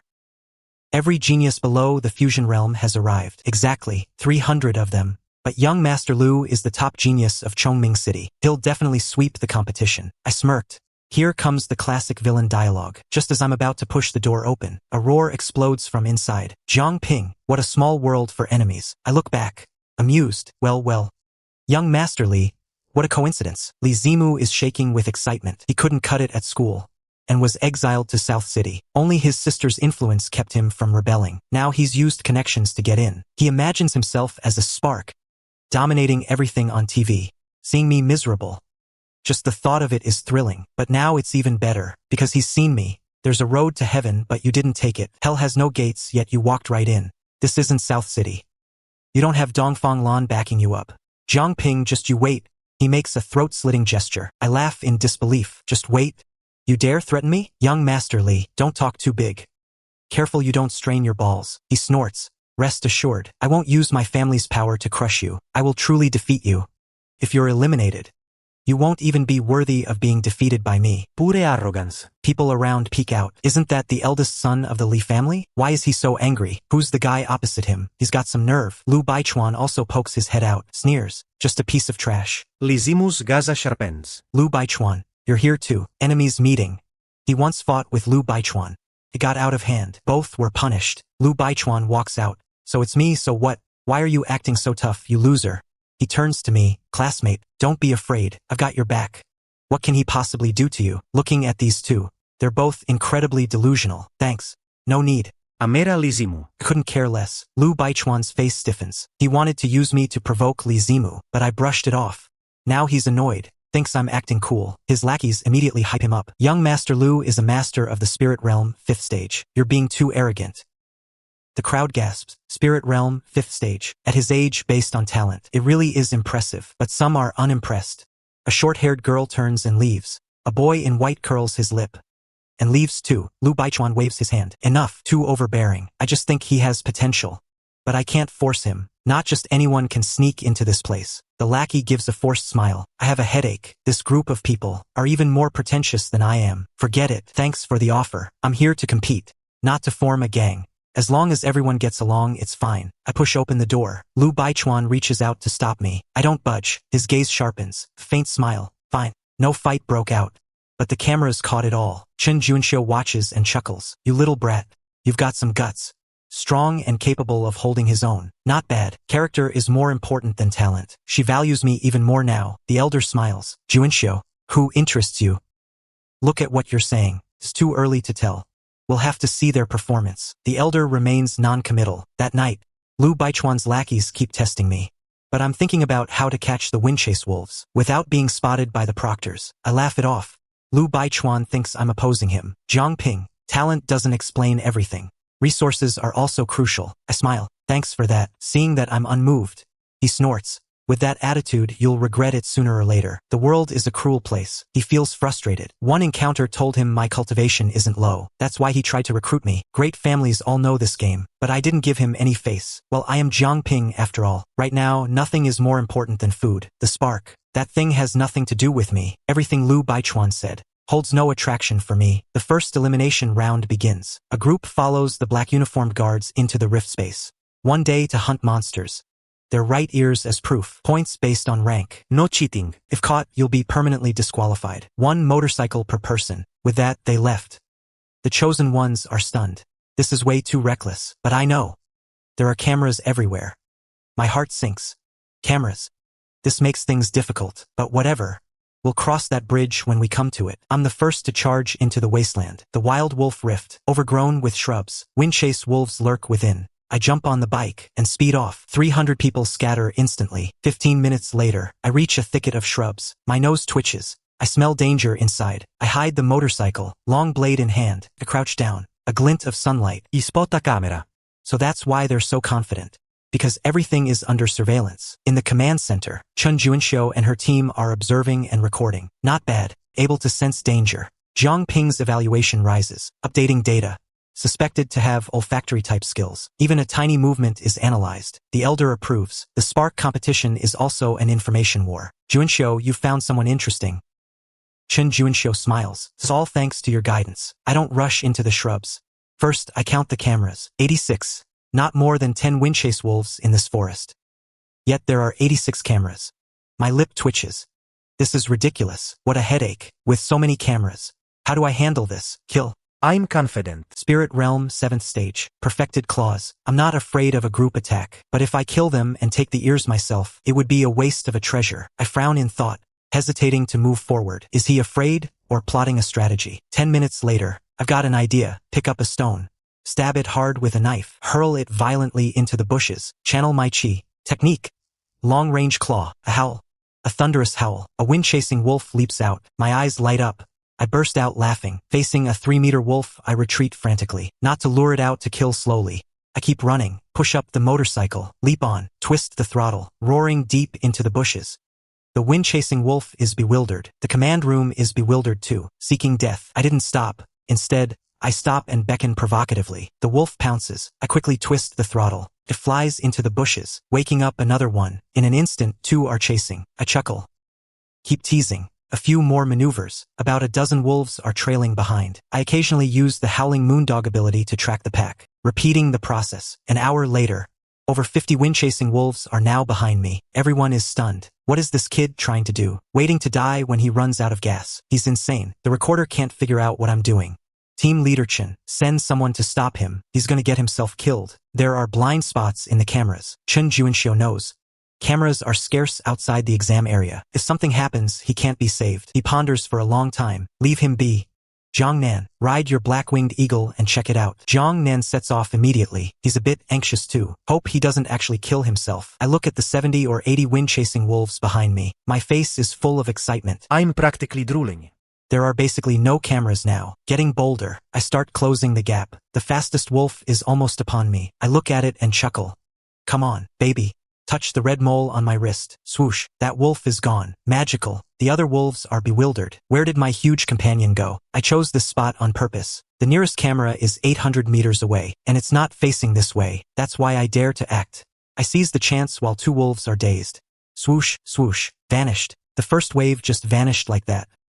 I pant heavily, watching the chaos unfold, licking my lips slightly. It looks easy, but it's actually hard. I must make contact to absorb them. The heaven-swallowing secret realm isn't omnipotent. If I provoke something I can't handle, I'd never dare go back in. However, regardless, the meat stays in the pot. Once they enter the heaven-swallowing secret realm, half their body is already in my pot. It's only a matter of time before I eat them. After taking out 6, I quickly right the motorcycle and keep running. Can't stay in one place. Too dangerous. Too easy to be spotted. Need to provoke another batch. Then absorb them. That's my plan. If I kill them one by one, I'll always be under the cameras. I'd run out of food in a few days, so high yield requires high risk. Provoke a whole pack of wind-chasing wolves. Who cares if a few go missing? For half a day, the tank can still go 300 kilometers. I've only used 2/3. Now 50 or 60 wind-chasing wolves are trailing me. Once it's enough, I'll run out of the surveillance zone. Absorb 7 or 8. Jiang Nan comes to see me in a frantic hurry. I see his eagle too. The moment he arrives, I stop absorbing wolves and start fighting for real. A few slashes to finish the first one. Cut the ear. Dig out the core. Toss the wolf meat. Hop on the bike and bolt. Jiang Nan, watching from above, is stunned, muttering to himself, "Wait, you can actually play it like this?" He sees it clearly. My strength is one thing, but the wolves are nearly exhausted. Their speed has dropped by 40% from their peak. Sigh. This method looks dangerous. But the rewards are massive. Riding a bike costs no stamina. The wolves chase until they drop dead. Once they collapse, I move in for the harvest. Then I bolt. Repeat the cycle. Damn. Simply unbeatable. Jiang Nan is completely awestruck. Only, what happens when the fuel runs out? I rush toward the bushes. Stop the bike. Shout, "Classmate, come on out. How about we swap bikes?" A student trembles as he crawls out. On the verge of tears. "Big boss, please don't mess with me. Just get these wolves away. I've been causing a scene around here for ages. Who can't see that massive cloud of wolf dust?" The man flies ahead, while the soul chases behind. Everyone is avoiding me. The lunatic. I still want to pass the exam. Why is it so hard? I give a chuckle. My bike can still go 20 kilometers. You take mine and go that way. I'll take yours and run this way. How's that for not causing you trouble? The student is about to burst into tears. "Big boss, how can I compete without a bike? The spirit realm doesn't allow for fast raids." I laugh. "No swap." "Then I'm not leaving. What are you going to do about it?" His face turns beet red. "If you push me, I'll fight you first. Then I'll ride away. If you can run, so can I." But I flash a mysterious smile. "Is that so?" A swing of the claws. 5 streaks of blood fly out. The ambush wolf hidden in the bushes is crushed instantly. Damn. 1,000 alpacas gallop through his mind. He says, crying, "Big boss, you could have just stolen it." True. With this strength, stealing would be perfectly normal. Yet here I am, negotiating with him. I'm surprisingly reasonable. I wave my hand. "That won't do. We're all classmates. We'll have to fight side by side in the future. Stealing is just not right." He finally gives in. The dust cloud behind grows thicker. A huge wave is coming. If we don't leave now, can run. But he might not. Tearfully, he throws the keys to me. Swapped the bike. "Big boss, keep your word. I go left, you go right." I smile with satisfaction. "No problem. Oh right, take that ear. Consider it compensation." With that, I speed away on the bike. Looking at the full tank, I feel at ease. Others won't run around blindly like I do. Plenty of fuel. The student touches the free ear and actually feels a bit touched. Atop the black-winged eagle, Jiang Nan looks at me. He picks up the walkie-talkie. "Group leader Chun, do we still need to follow him?" In the command room, Chun Juanxiu, the elder, and the recorders all fall silent. This kid is way too wild. I crushed a level 5 spirit realm wolf in one move. Everyone saw it. With this kind of strength, why can't he just kill them normally? Why all these flashy tricks? What's the point? The thrill. Chun Juanxiu rubbed her temples. Just pull him back. Let him dig his own grave. For the first time, she can't read me. She cursed inwardly. "You little brat." The old man chuckled. "Juanxiu, is this the kid old Mo is taking care of?" She nodded helplessly. The teacher mentioned him. The old man laughed heartily. Of course. He even said the boy was quite obedient. But this performance... TSK. Chun Juanxiu blushed slightly. She knew he was teasing her. But he's her own student, after all. What can a mentor do? Clean up his mess. Cough cough. Let's look at the other contestants. She changed the subject. The recorder silently noted, "Outstanding strength." But the personality, cheeky. Someone wrote bluntly, "Something's wrong with his head. Damn idiot. What the hell are you after?" Jiang Nan is gone. Fewer eyes on me. Now I can truly let loose. Not just me. Li Zimu isn't lagging behind either. Born into a prestigious clan, he headed straight for the thickets. His first move was just like mine. Lure a single wolf. But he wasn't as flashy as I was. His eyes were sharp. "You wolf pup, you'll help me rack up some points." He drew his blade and charged. Every strike, every move, steady and powerful. The poise of a great clan. Anyone watching would say, promising talent, solid foundation, combined with skill support. He quickly took one down.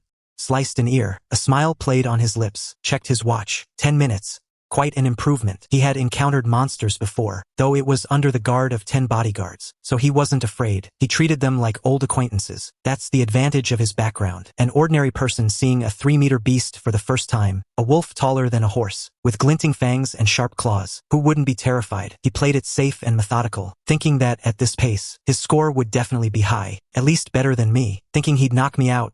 Li Zimu smilat. But perhaps he got too cocky. A slip in execution. He lured 3 wolves instead. He was suddenly thrown off balance. Luckily, he had experience. He steadied himself and counterattacked. This was witnessed in the command center. Not bad. Promising talent. Composed. But he's too conventional. To truly become great, he needs to break free. As the team took notes, Lu Baichuan actually stole the spotlight. He looked like a rich brat. But his strength was far from weak. Seeing the thickets, he provoked them directly. 2. Not enough. Bring more. 3. 4. Still not enough. More. He kept provoking them, until 5 appeared. Only then did he feel the limit. Lu Baichuan's strength was decent, and he had guts. But he was too impulsive. 5 is manageable, but what about 6? Sure enough, it happened just as expected. Another wolf closed in. The pressure on Lu Baichuan doubled. Among the others, that girl is different. She carries a 2-meter-long blade, hand on the hilt, back supporting the blade. What a massive blade, powerful and heavy. She's already mastered the basics. Her skills are also focused on physical enhancement. Good synergy. Likely had guidance from her family. What's her name? Su Tianjia. Seeing her fight a pack of wolves alone and dominate them, she truly lives up to the name, Prodigy. There's also a boy with black-rimmed glasses. Despite having a spirit realm level 7 cultivation, he fights exceptionally conservatively. Every move uses minimal effort for maximum lethality. Zhuge Zhengyi. So he's from the Zhuge family. That explains it. The Zhuge family is famous for their calculations. They've devised the 18 link traps, a natural born, mathematician, material, 100 flowers bloom, 100 schools of thought contend. The elders nod. Overall strength is decent, worth cultivating. If not for an anomaly like me, the assessment should have ended perfectly. I led a pack of lackeys, charging wildly across the wasteland, with wolves trailing behind, bears, 3-legged golden chickens. The crowd grew larger and larger, and gradually spiraled out of control. I haven't stopped the bike for half an hour. To stock up, the wind-chasing wolves are getting faster, almost catching up to my motorcycle. The sky grows dark. The headlights are glaring. I don't know where I've ended up. Night is better for action. Every now and then I kill a few, capture a few. I didn't dare touch the raging bears, felt they were too dangerous to provoke. So I only caught wolves. With a spirit realm body, staying up is a breeze. Others dare not sleep, fearing elimination. I just wander around, pissing off all the monsters. At dawn, I hid in the heaven-devouring secret realm to stew some meat. Spirit realm level 3 wind-chasing wolf. Just a minor demon. The meat is a bit tough. Little meat, mostly bone. Bones can be boiled for soup to slightly increase chi concentration. Meat can slightly increase satiety. 80 g of strong liquor, 200 g of dried chili, 10 g of bay leaves. Slow simmer on low heat. Note: wind-chasing wolves possess a hint of wind insight. Can be absorbed randomly. Review: hard to swallow, but if you're starving, you can try some. The review is still tsundere, but it's much better than before. Even dogs wouldn't eat it. Became hard to swallow. The food is improving. I heat the oil in the pan, toss in the wolf meat, add the seasonings. Outside, the beasts are going crazy. Wolves howl, tigers roar, bears bellow.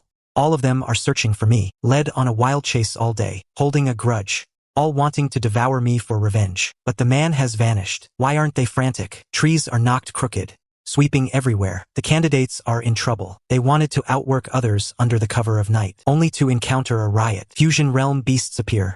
Their terrifying aura makes one tremble. They hide in the bushes, daring not to move, daring not to kill, wailing in their hearts. Their grades were already poor. Now they're completely doomed. The control room is helpless. Group leader Chen, where did that kid run off to? The beasts have gone mad. Who knows how many cameras are broken? Chun Juanxio's face darkened. What?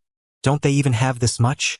This is an assessment. Blame the poor contingency plan for the accident, and then blame the contestants? Everyone turned red in the face. We didn't know there was a contestant like this. Jiang Nan thought to himself. Group leader Chun is still as protective as ever. I'm glad I belong to this faction. Finally, dawn has broken. The monsters can't find me. Things have calmed down. After eating and drinking my fill, I took a quick nap in the scripture pavilion. Then I sat down to count my spoils. A total of 35 right ears. This score should be enough, right? At least I won't be eliminated, but it's hard to say for sure. Since Aunt believes in me, I can't let her down. So I caught 5 more wind-chasing wolves, making it 40 in total. Now we're talking. I just need to eat the wolf meat quickly, otherwise it'll spoil. A happy problem to have. I washed my clothes. They smell way too fragrant. I let out a satisfied burp. I cautiously stepped out of the heaven-swallowing realm. No more pursuers outside. I gave a little chuckle, picked a direction and bolted. Around 10 o'clock, the contestants started returning one by one. None of them looked happy. Lu Baichuan was the same. This is so damn frustrating. Not a single thing gained all night. I didn't even dare to move. I didn't even dare to sleep, for fear of being ambushed. This night was the purest malice I've faced since entering society. Not doing so great. Probably at the bottom. How about you, Sai? I'm no good either. With only what I got during the day, I'm screwed this time. My dad's going to kill me when I get back. Lu Yu. It's too embarrassing to talk about. Don't even mention it. I don't know what the hell was wrong with those beasts. Why weren't they sleeping at night? Me too. Amidst the chatter, Lu Baichuan and Li Zimu relaxed slightly. If everyone is in the same boat, the rankings might not change much. They looked toward Zhuge Jingyi and Su Tianjiao. They're real rivals. Wonder what their harvest was. Almost everyone has arrived. The assessment team appeared, checking their watches. 3 minutes left. Anyone who fails to return on time will be disqualified. Everyone started looking around. Li Zimu was looking for me. I sneered inwardly. Still hasn't returned? He's probably never coming back. Lu Baichuan was also puzzled. His stats aren't bad on paper. How could he not make it back? 1 minute remaining. Just as they were about to announce it, a roar echoed. A youth came charging in, vroom vroom, drifting to a stop. He leaped off. Li Zimu's pupils contracta. He saw me. I grabbed my backpack and asked with a smile, "What?" Surprised to see me back. Li Zimu ufa. Giving no response, I didn't care. I stepped into the crowd. In the crowd, the person whose motorcycle I stole groaned inwardly. My God, how is this menace still alive? Others didn't know what caused the riot. But surely he does? But hearing the overwhelming resentment, they didn't dare speak up. I can't afford to offend him. A few people eventually stood behind me, whispering, "Boss, how about I roll with you from now on?" Before I could respond, the assessment team spoke up. They announced, "We will now begin tallying the results." Staff secured the entrance. Anyone returning after this gets no score. Only then did I realize I'd returned at the very last second. I felt quite lucky. If I had overslept, I'd be finished. I also heard the 3 boys behind me talking. Since they gave me a ride, a favor, it'd be rude to ignore them. What were you saying? They looked at each other and breathed a sigh of relief. Turns out they'd all been robbed. The acne-faced boy in front repeated, "Big boss, let us follow you." I smiled. Follow me? This is a selection trial. We're all competitors. They shook their heads. We mean after we get out. Whichever academy you go to, we'll follow. I heard academies allow teams. Took me a moment to realize. I chuckled. Let's get out first. I don't want the weak ones. Shut up. Just as I was feeling smug, the examiners suddenly roared. I shuddered. They glared at me, absolutely livid. I'd added so much to their workload, and I was still whispering, "One more word and you're disqualified." Silence fell. I was helpless. I could feel a wave of rage. But I hadn't done anything. A few days ago, they were all smiles. The guy in front of me even used his meal card for me. How did it only take 1 day and night for the ship of friendship to sink? Took half an hour to tally the results. The outcome was shocking. The top spot wasn't me, nor Su Tianjiao, nor Zhuge Jingyi, nor Lu Baichuan, nor Li Zimu. It was someone no one noticed. Shao Qi. 53 kills, first place. The crowd erupted instantly. Shao Qi? Who is that? Never heard of him. Damn.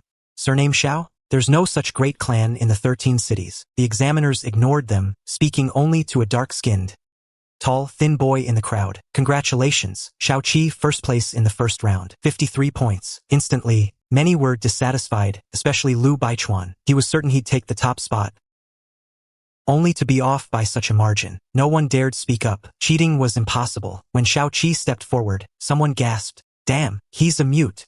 A mute. That immediately piqued everyone's curiosity. Even the examiner's lips curled. This kid is far more impressive than I am. He never stopped since entering the rift, killing beasts step by step. Even at night, he charged forward bravely. Not just brave, but cautious. Others feared being surrounded, playing it safe. Those from wealthy backgrounds could afford a lower rank. Safety first. If they weren't selected, they had a fallback. But for Shao Qi, this was a rare opportunity. A commoner genius from our city. He deserves first place. I'm convinced. This guy is a grind king. The crowd buzzed.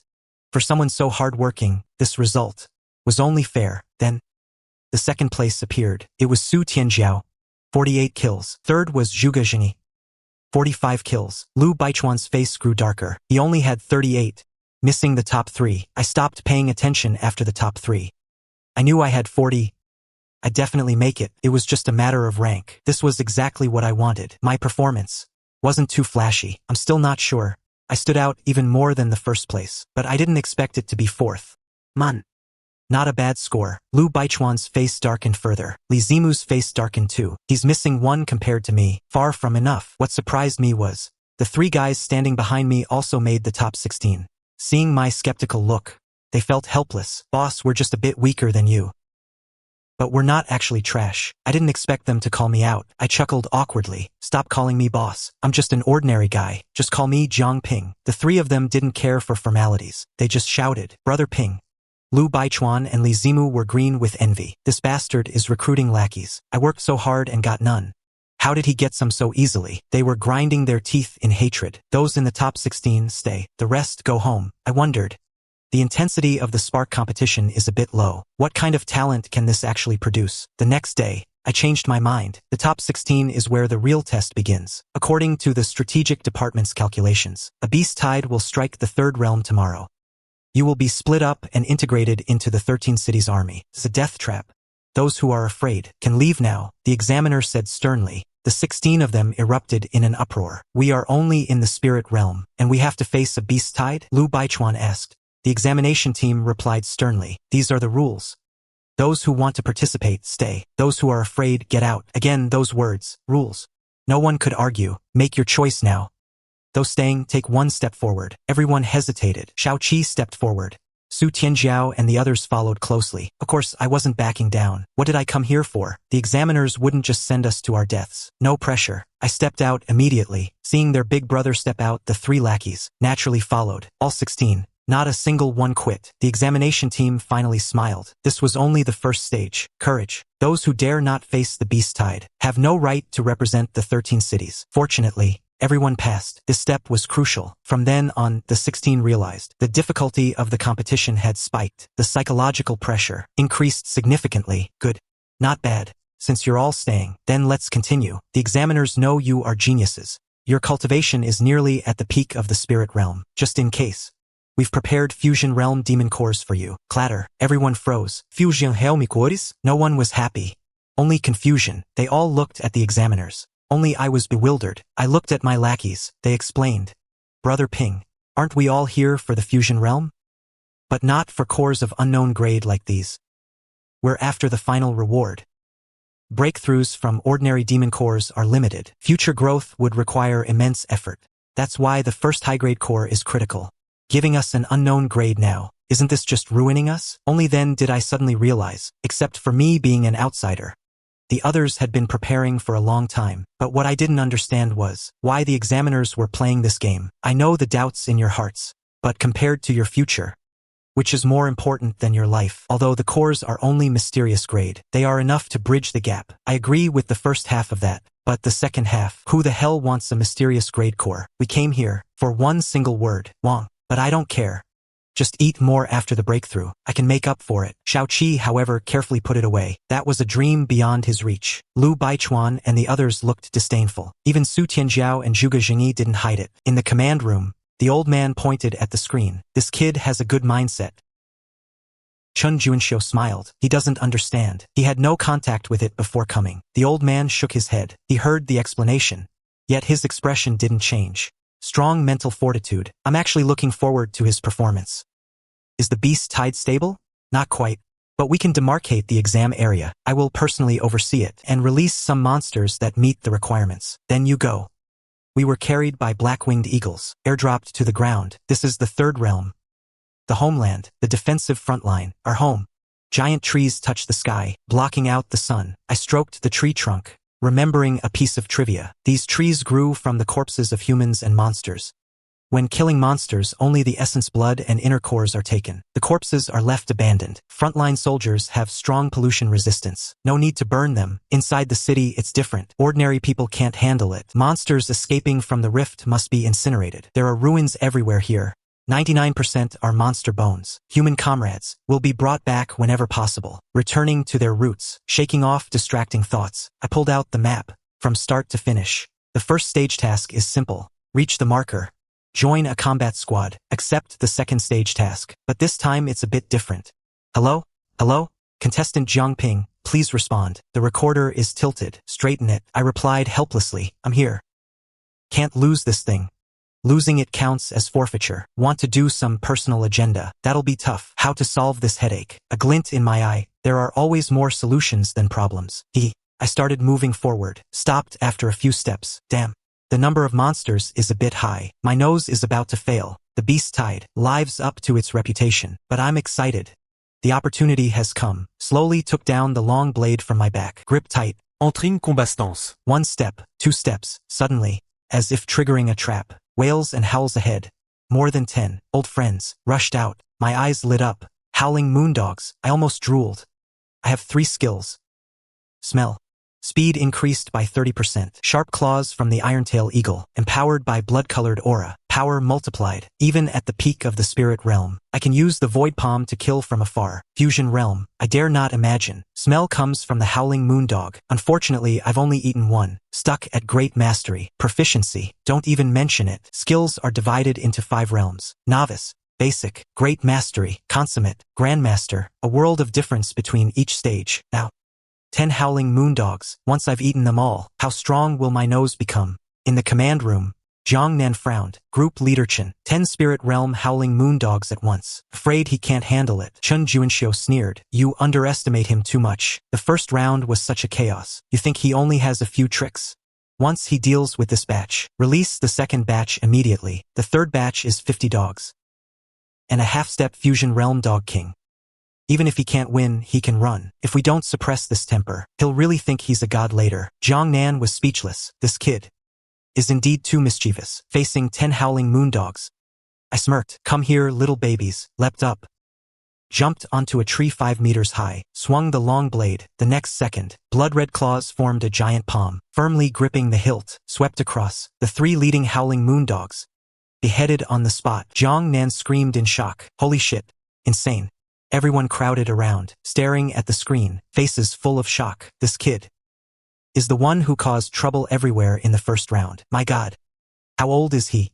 Just finished high school, actually mastered a skill to perfection. Is he a genius or a monster? No wonder. No wonder he dared to act so recklessly in the first round. Turns out he actually has some skills. Mastering a skill to perfection during high school directly earns him an admission ticket. But because of this, they wondered why I still joined the fire seat competition. When they opened my files, they found out. Everyone fell silent. Some even felt ashamed. My god, this kid actually comes from a crematorium. What were his parents thinking? Totally ruining the kid. Jiang Nan already knew what was going on. Just looked at the confident Chun Juanxiu. Group leader Chen. Did you already know Jiang Ping's strength? Chun Juanxiu smiled slightly. After all, he's one of our own. Everyone was shocked. After I beheaded the 3 howling moondogs, it enraged the remaining 7. They rushed forward all at once, spitting out glowing spheres. My heart tightened. Knowing this is the howling moondog's greatest skill, the long-range moon disc attack dodged the focused fire with a quick shift. The giant tree behind me shattered, but I didn't back down, swung the long blade, engaged in a fierce battle. 10 minutes later, a smile on my lips, standing straight, retracted the blade and wiped the blood. Nothing more than this. Fighting 10 dogs of the same level at this age is already elite. Just as I was about to collect the corpses, my eyes nearly popped out. Did I just stumble into a dog den? 50 howling moondogs rushed at me. Couldn't bother with the corpses. Quickly fled for my life. No motorcycle now. Relying on legs at max speed, barely staying ahead. Man flying in front. Dogs chasing behind. Quite a pathetic sight. This made the people in the control room burst out laughing. Haha. I'm dying of laughter. This kid seemed invincible just now. Now he's become a beaten dog. Haha. Let's see what he does now. But he won't actually get hurt, right? Someone looked at Chun Juanxiu. Chun Juanxiu was also curious about Jiang Ping's potential. Watching closely. Everyone back to your posts, no need for other contestants to watch. Then, returned to his private room. Made a phone call. Hello, senior brother. There's something I need to tell you. I'm in a miserable state right now. The howling moondogs are less than 5 meters away. Can clearly feel the skills grazing past. Screaming internally that I can't take it. If it weren't for the camera, I'd really want to hide in the heaven-swallowing secret realm. Subconsciously blocking the camera, the nearest howling moondog lunged at me. I scoffed in my head. Damn it, get him. The moment it touched me, I quickly sucked the dog into the heaven-swallowing secret realm. But I didn't expect the dogs to become even more frenzied, chasing me even harder. They hunt. I run.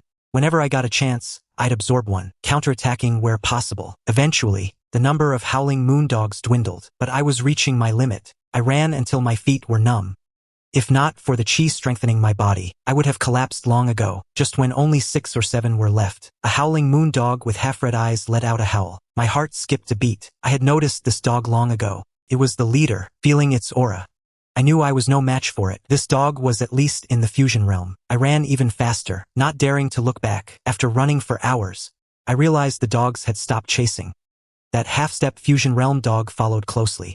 yet didn't dare advance. Its eyes stared intently in my direction, but it wouldn't take a single step forward. Seeing they stopped, I breathed a sigh of relief. I ran for another 5 or 6 minutes, before finally climbing a tree. I let out a long breath. These damn are freaking ruthless. Their noses are too sharp.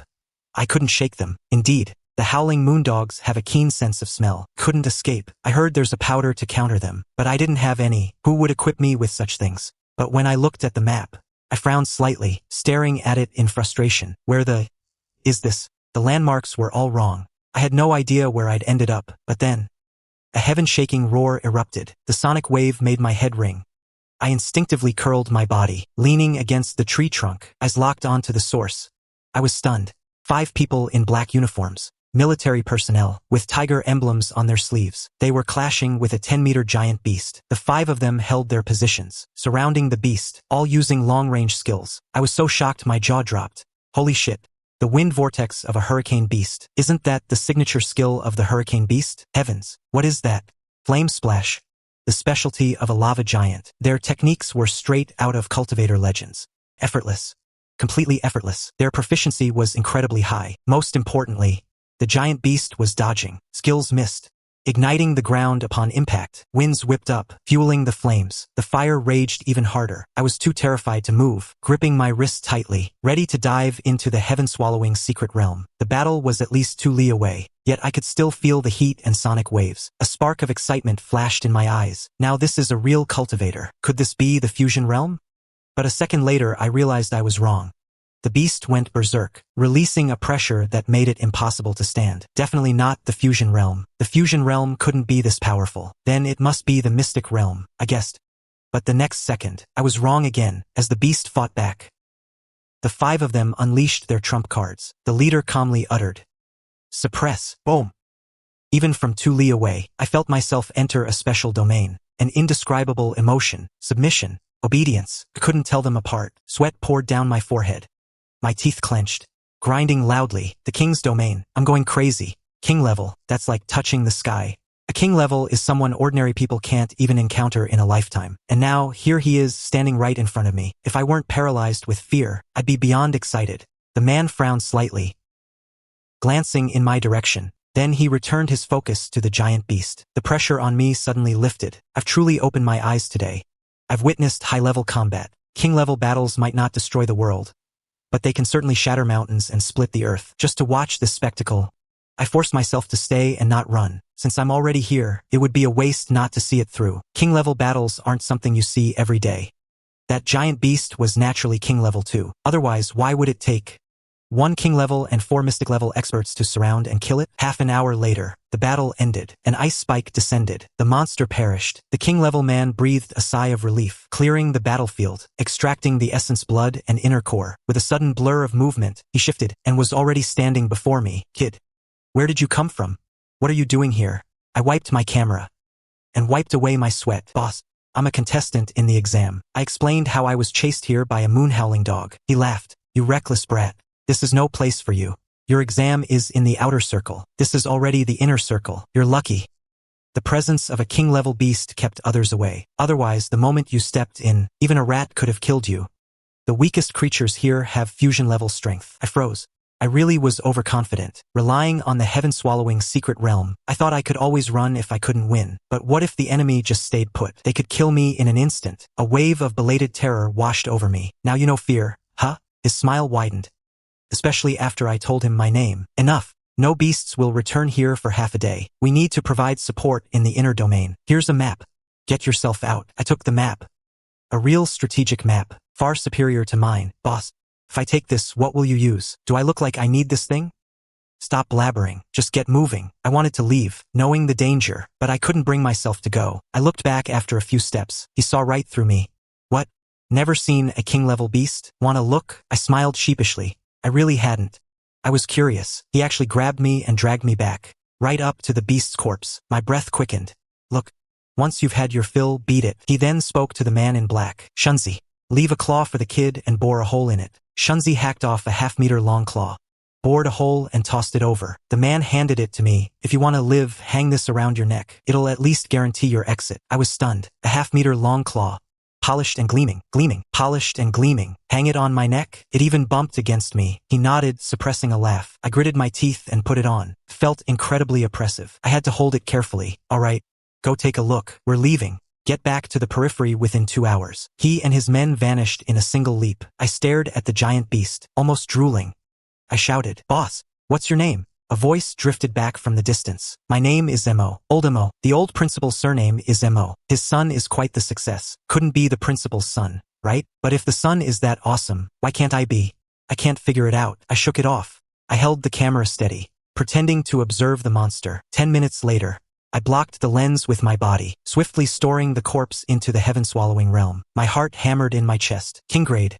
Imagine the power I'll get from eating this. It mastered wind and sonic waves. It was lightning fast. 5 people barely managed to corner it. I felt those sonic attacks myself.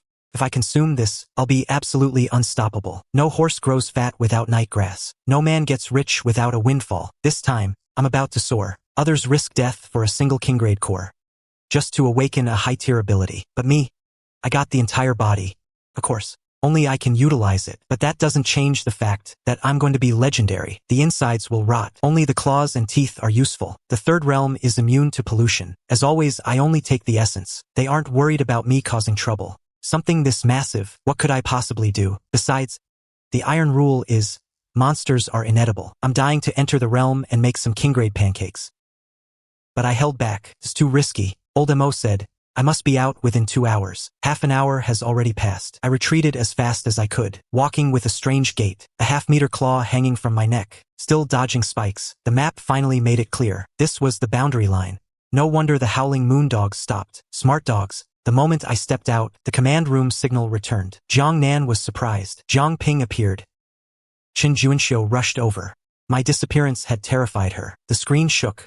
Once reconnected, the footage streamed back. Everyone fell silent. Jiang Nan murmured, "Group leader Chen, this kid has some nerve. He'll get himself killed at this rate." That was inside the zone. How could a spirit realm dare? Qin Juanxiu remained silent. The footage was choppy but clear. 50 howling moondogs chasing me. The pressure was intense. Staying conscious in the king's domain was already a miracle. The thought in her mind took deeper root. Jiang Nan asked, "Captain Mo seems to know Jiang Ping. Hasn't it been years since he's been back?" Qin Juanxiu's lips curled slightly. "Maybe they've seen photos." Jiang Nan slapped his forehead. "Fair enough. But this kid is lucky. A blessing in disguise. Witnessed a great battle, and got a Kingrade monster's finger. Once forged, he won't need another weapon until the mysterious grade." He couldn't help but be envious. Weapons made from Kingrade claws are nearly impossible to find, and he just stumbled upon them. Even, there's some skin left on the finger. A bit of work, and it's a pair of gauntlets. The defense would be insane. How could anyone not be jealous? Not just Jiang Nan. Everyone else was green with envy. I've delayed too long. The sun is setting. I must find the squad, or I'll be disqualified, even if I already have the ticket. But who doesn't want to excel? The Kingrade core is useless, but it will bring honor to the old principal. An opportunity he humbled himself to get. I can't let him down. I decided before I came. Even if I'm just a connection, I'll be the toughest of them all. Switched back to the map, searching for the squad's direction. Somewhere outside the perimeter, a 3-man squad was cooling off. "Boss, why did this grueling job fall on us again?" "You're just not cut out for it." "Exactly. These pampered heirs are a pain to serve. If something goes wrong, we're the ones taking the fall." The dark-faced leader said coldly, "Do you call the shots, or do I?" The two immediately fell silent. The skinny guy on the left side. "Forget it. Such a miserable life. I just hope this one isn't a handful." But the boss didn't believe it. Experience told him that the one coming would definitely not be obedient. "Russell." He saw the branches shaking. "He's here. Get ready." The two immediately scrambled up, drawing their weapons. Actual firearms. Old Black stared at the person carrying something strange. Frowning, he even rubbed his eyes. "Skinny, doesn't that thing look like a monster's finger?" Skinny looked through the scope. His jaw dropped in shock. "Boss, it looks like it. A finger that size. Where did he get it from? Can a spirit realm practitioner handle that grade?" Old Black was speechless. Finally, he gritted his teeth. "Doesn't matter. Let's try first. If he really got it himself, the 3 of us combined wouldn't stand a chance." He could already imagine the beating he'd take.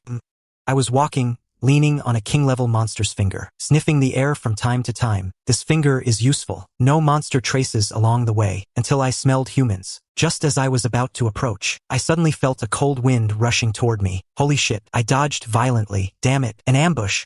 Bullets rained down like droplets. Firearms, ineffective against monsters, but for a spirit realm like me, they're lethal. After diving behind a giant tree, I almost bit the dust. Adrenaline surging. Thrilling. Too thrilling. I understood instantly. The test is to find a squad, but they aren't helpers. They're opponents. This is the real test. Jiang Ping, right? Hand over your contestant card, and we'll stop shooting. Just as I thought. Hand over the card. I sneered. Giving it up means withdrawing. Unacceptable. The command room was watching me too. What do you think the kid will do? I don't believe he's scared. He'll give us a surprise. Stop bragging. This is the real deal. Before the words finished, a mortar shell landed. My pupils contracted. Holy shit, they're serious. Run. I bolted from behind the small tree. My mind raced. The three on the high ground were gnashing their teeth in rage. Damn brat. Don't let him get a chance. He can run. But the next clue is with them. If I don't hand over the card, he can't win. I froze. I stared at them with a determined gaze. Want me to withdraw? No way. Adjusting the camera, taking a deep breath, I placed the king-level finger on the ground. It's affecting my performance. I can't put it in the heaven-swallowing realm. That would be too obvious. I'd blow my cover. The high ground is over 10 meters high. The elevation, there are trees around. The safe once I get close to the bottom. 1 against 3, not a big deal. 8 meters between each tree. The trees in between were cut down. I get it. A slight smirk. Courage. The courage to face your fear. This was all planned. Either charge through, or surrender. But I, Jiang Ping, have the guts. Burst. Charging toward the giant tree to the side. Bullets grazed my scalp. Thump. Cleared one tree. Jiang Nan's palms are sweating, his face flushing red. That's the spirit.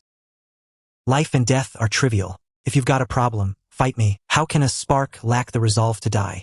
Chen Juanxiu smiles, watching in silence. One tree. Then another. Every leap is a mental battle. Getting hit means disqualification at best, and permanent disability at worst. But the more I run, the more excited I get. From sheer anxiety, to licking my lips in anticipation. I think I'm starting to love this. Finally. The final leap, reaching the base of the heights. The bullets are no longer a threat. I burst out laughing. Those bastards. Just wait until I get up there. Old Hay and the others look helpless. Wiping sweat, rubbing their wrists. It's over. We can't stop him. Catch my breath. Let out a curse. Claws swing out, hooking the edge of the cliff. A violent pull, leaping up. No one expected that claws could be used like this, just as I wanted my revenge. Damn it. Is it really necessary to beat me to death? Cursing as I prepare to charge. But I see the three of them smoking on ammo boxes. Looking weathered, they say to me, "Brother, come at us." I quickly crouch down, covering my head, perfectly synchronized, like it was rehearsed. I'm stunned. And absolutely furious, pointing and screaming, "Get up! Stand the hell up! Fight me!" They shake their heads like rattles. "We can't fight you at all. We're only at the spirit realm. We're no match for a genius like you." I laugh in disbelief. How can you be so damn smug about it? This is so frustrating. I want to pummel them, but they won't even fight back. How am I supposed to fight this? Like punching a wall of cotton. I'm livid. But the control room is cracking up. Haha. This is killing me. These old soldiers really know how to play a kid. Someone covers their mouth.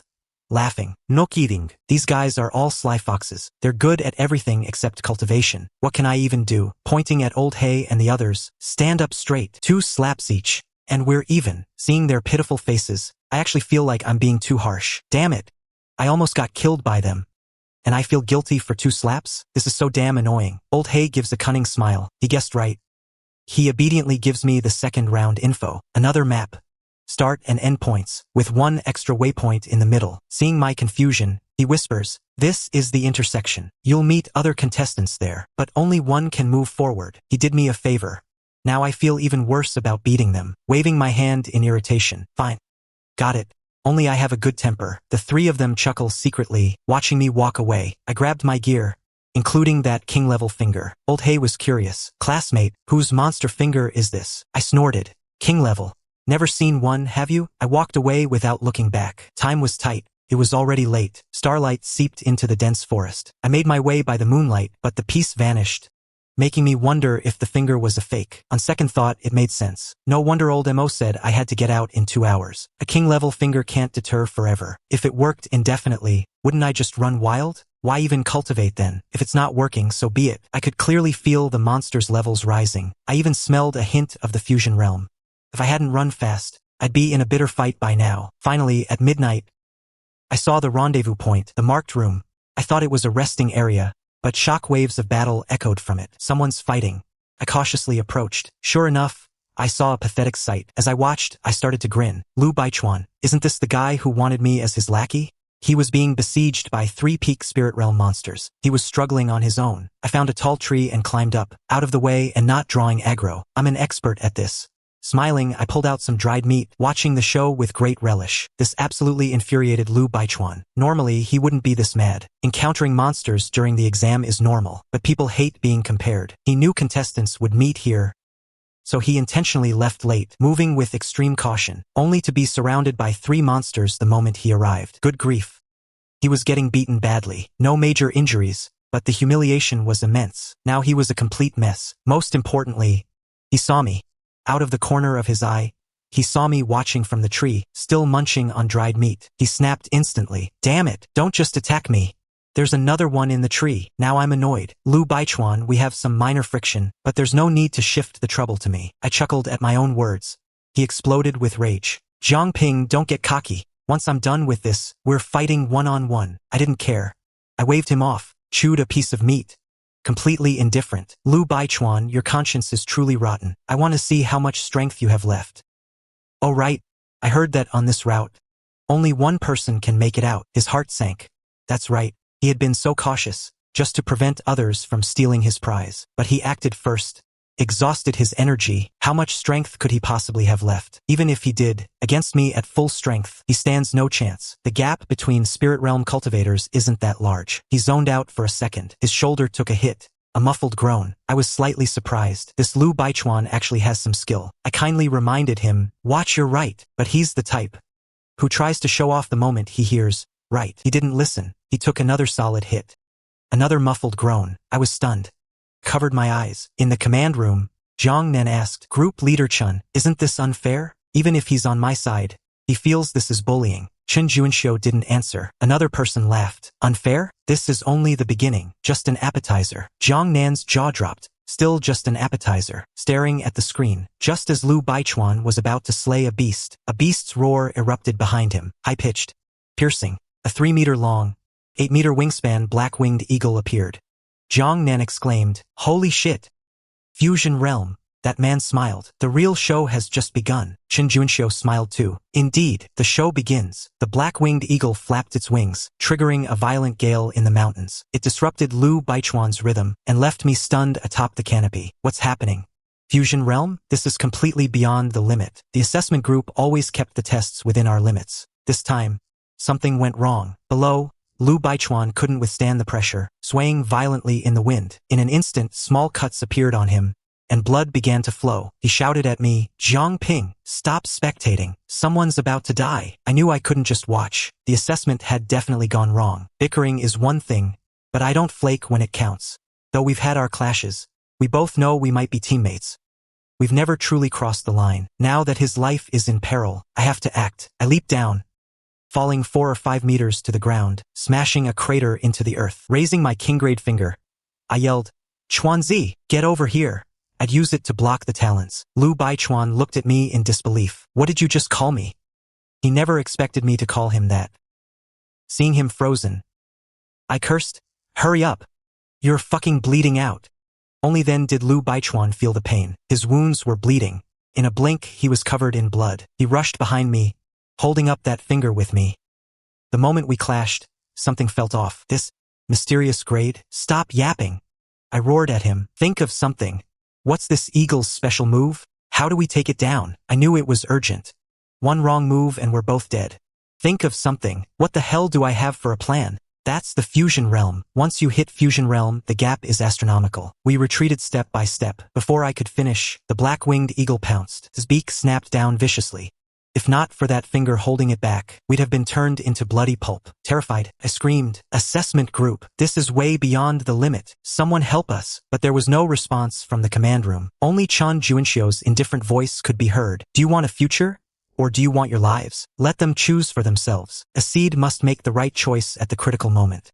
Whoever lacks this awareness is unworthy of being a seed. They weren't worried we'd die, because we had a means. Everyone was given a fusion realm beast core before the match. If you want to live, you can eat it, but who eats it, and who doesn't, is a matter of strategy. It also affects the score. The third round was no longer a simple test, but a trial of the human heart. The assessment group watched us. Some were worried. These youths, will they sacrifice talent to save their lives, or? The answer came quickly. The black-winged eagle seemed to be toying with us, constantly applying pressure, pushing us to our absolute limit. If we didn't have some skill, I would have collapsed long ago. I would have broken. Jiang Ping, keep this bastard distracted. I'm eating the core. Damn it. Once I break through to the fusion realm, I'll kill him. So what if it's a king-grade core? I don't want it anymore. Suddenly, I realized something. That's right. No one said I couldn't break through. The examiners provide inner cores, primarily to save your life. But once used, your potential is locked. No one knows the attribute of this core. If it doesn't fit my system, my future path will be limited. Everyone is chasing the king grade, but I'm different. I don't rely on that. Instead, I'm the one taking the lead.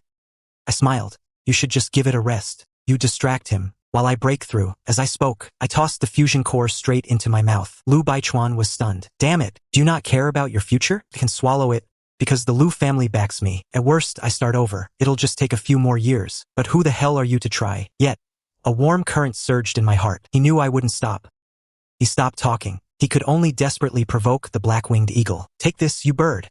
He picked up a stone and threw it. Little damage, but maximum insult. The black-winged eagle was predictably enraged. It lunged at him. He fled quickly.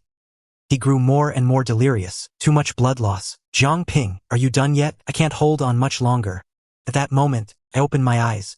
A sharp light burst forth. Perfect grade strike flew out, carving a line of blood. A vicious claw strike. The black-winged eagle screamed, utterly piercing, felt the pain. His attention finally shifted to me. I was shocked myself. Fusion realm, too powerful. That strike was only 70% power, yet the eagle looked severely wounded. The connection felt stronger. That claw felt like a physical entity. The total amount of chi was staggering, like 10 of my former selves. Terrifying. No wonder they call the fusion realm transcendent. I murmured, so this is what transcendence is. The eagle's wind tornado arrived. Before, I could only run. Now I believe I can split it. How do you split wind? But I just believe. I drew my blade, channeling chi into the weapon. A gentle swing.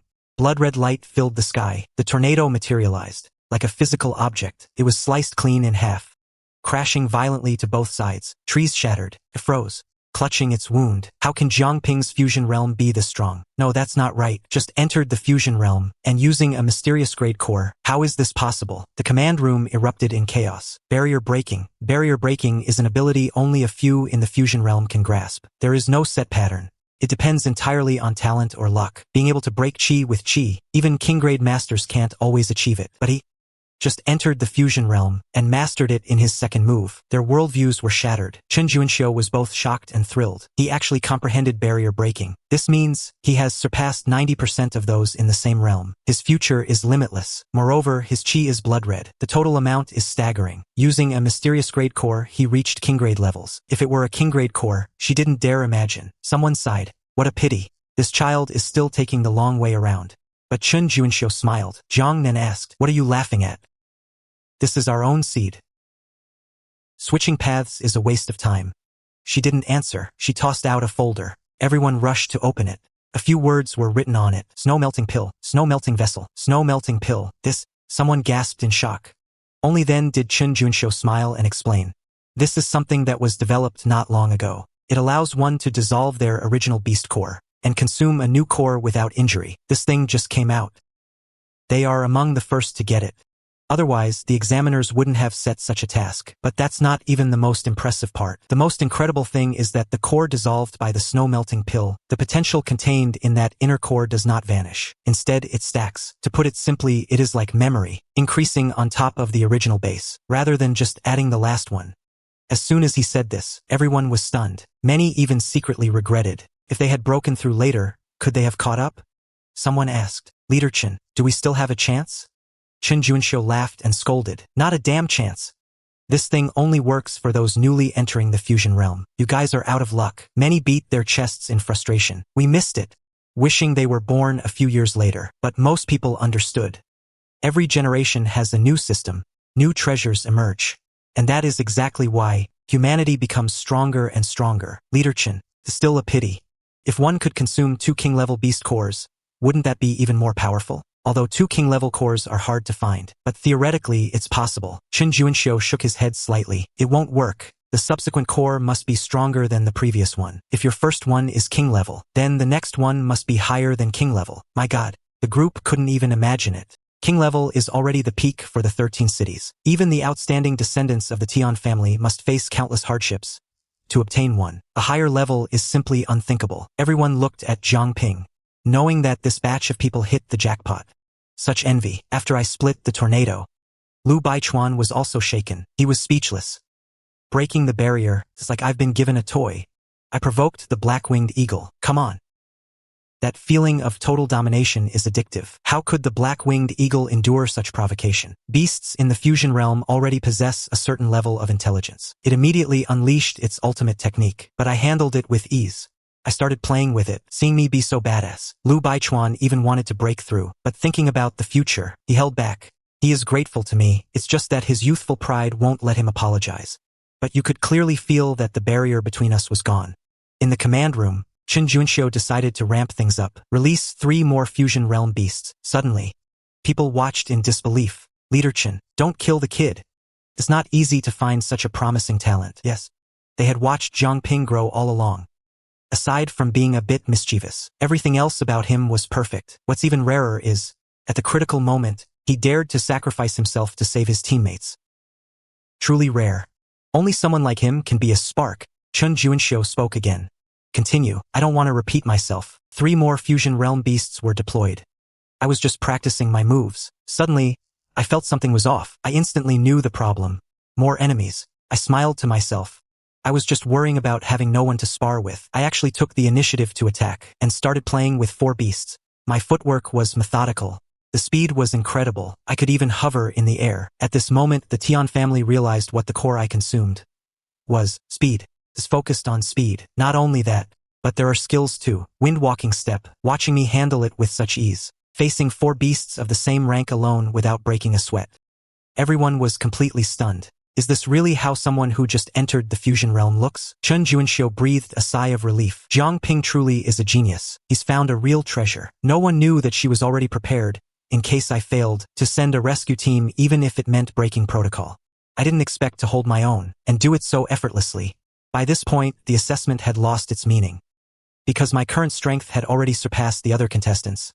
By an entire level, the test ended as I slew the 4 fusion realm beasts. I won. Lu Baichuan lost. It ended prematurely. After the kill, Lu Baichuan walked over, clutching his arm. He spoke with a hint of stubborn pride. Jiang Ping, thanks. I gave a slight smile. Should I say you're welcome? In an instant, everyone laughed, though Lu Baichuan's laugh was a bit grimaced. Jiang Ping, you're impressive, but I want to know exactly how wide the gap is between us. Heaven knows how hard it was for someone like Lu Baichuan, who's always been praised, to say these words. I chuckled. He had seen too many people like him. We can't compare right now. I've already entered the fusion realm. True transcendence. You wouldn't even last 1 move, right? This wasn't boasting. The difference between the fusion realm and the spirit realm is like heaven and earth. Moreover, I can now levitate. It would be hard for Lu Baichuan to even touch me. Little did I know Lu Baichuan would do something shocking. It nearly made my jaw drop. Even the people in the command room were bewildered, wondering if this kid had gone insane. Then, Lu Baichuan suddenly pulled out the inner core, issued by the assessment team, and swallowed it whole.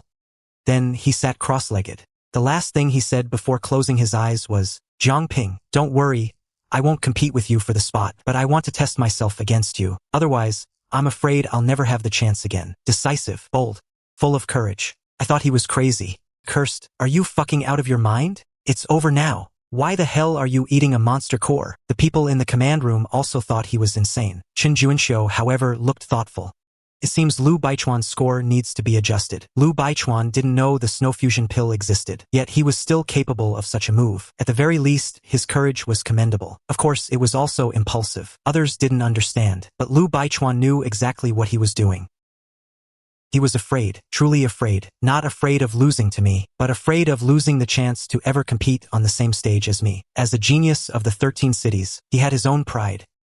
He had believed he was a genius since childhood, but after seeing that barrier-breaking move used so effortlessly, he became lost. His Dao heart nearly collapsed. An absurd thought surfaced in his mind.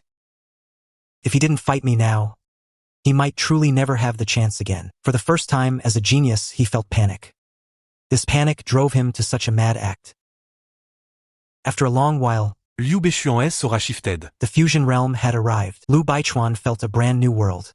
Sensing the aura of transcendence, he finally understood the difference between the spirit and fusion realms. Without time for wonder, he stood up. He drew his long blade, looking at me with piercing eyes. Come, let me see what you're truly capable of. Go all out.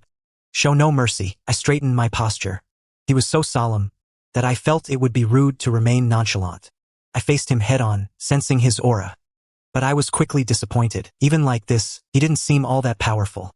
I shook my head slightly. Are you sure you want me to go all out? With a solemn face, Liu Baichuan nodded firmly. Yes. I want you to treat me as a real opponent. Everyone in the command room is watching this frantic duel between youths. A duel fought for, betting their entire futures. But in just 1 second, the moment Liu Baichuan made his move, sighs echoed throughout the command room.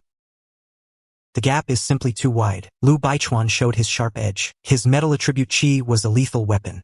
He even unleashed his ultimate technique. But at the very instant he struck, I moved too. I didn't even move my blade, just a light flick of my fingers. That Qi unique to Liu Baichuan was entwined by a blood-red hue, and then vanished into nothingness. Liu Baichuan froze, staring blankly in a daze. Just like that, it was over. Someone in the command room lamented. The gap is simply too vast. Breaking the barrier is like a cheat code. Qi of the same level can't cause me any real damage. No, it's hard to even get close. No matter how hard Liu Baichuan fights, it's useless. He's just a punching bag. I hope the kid isn't too devastated. And that was the truth. Having the barrier-breaking ability is a total cheat. I can wipe out others' Qi with a wave of my hand, while my own Qi and abilities can run wild. How can anyone fight this? They can't.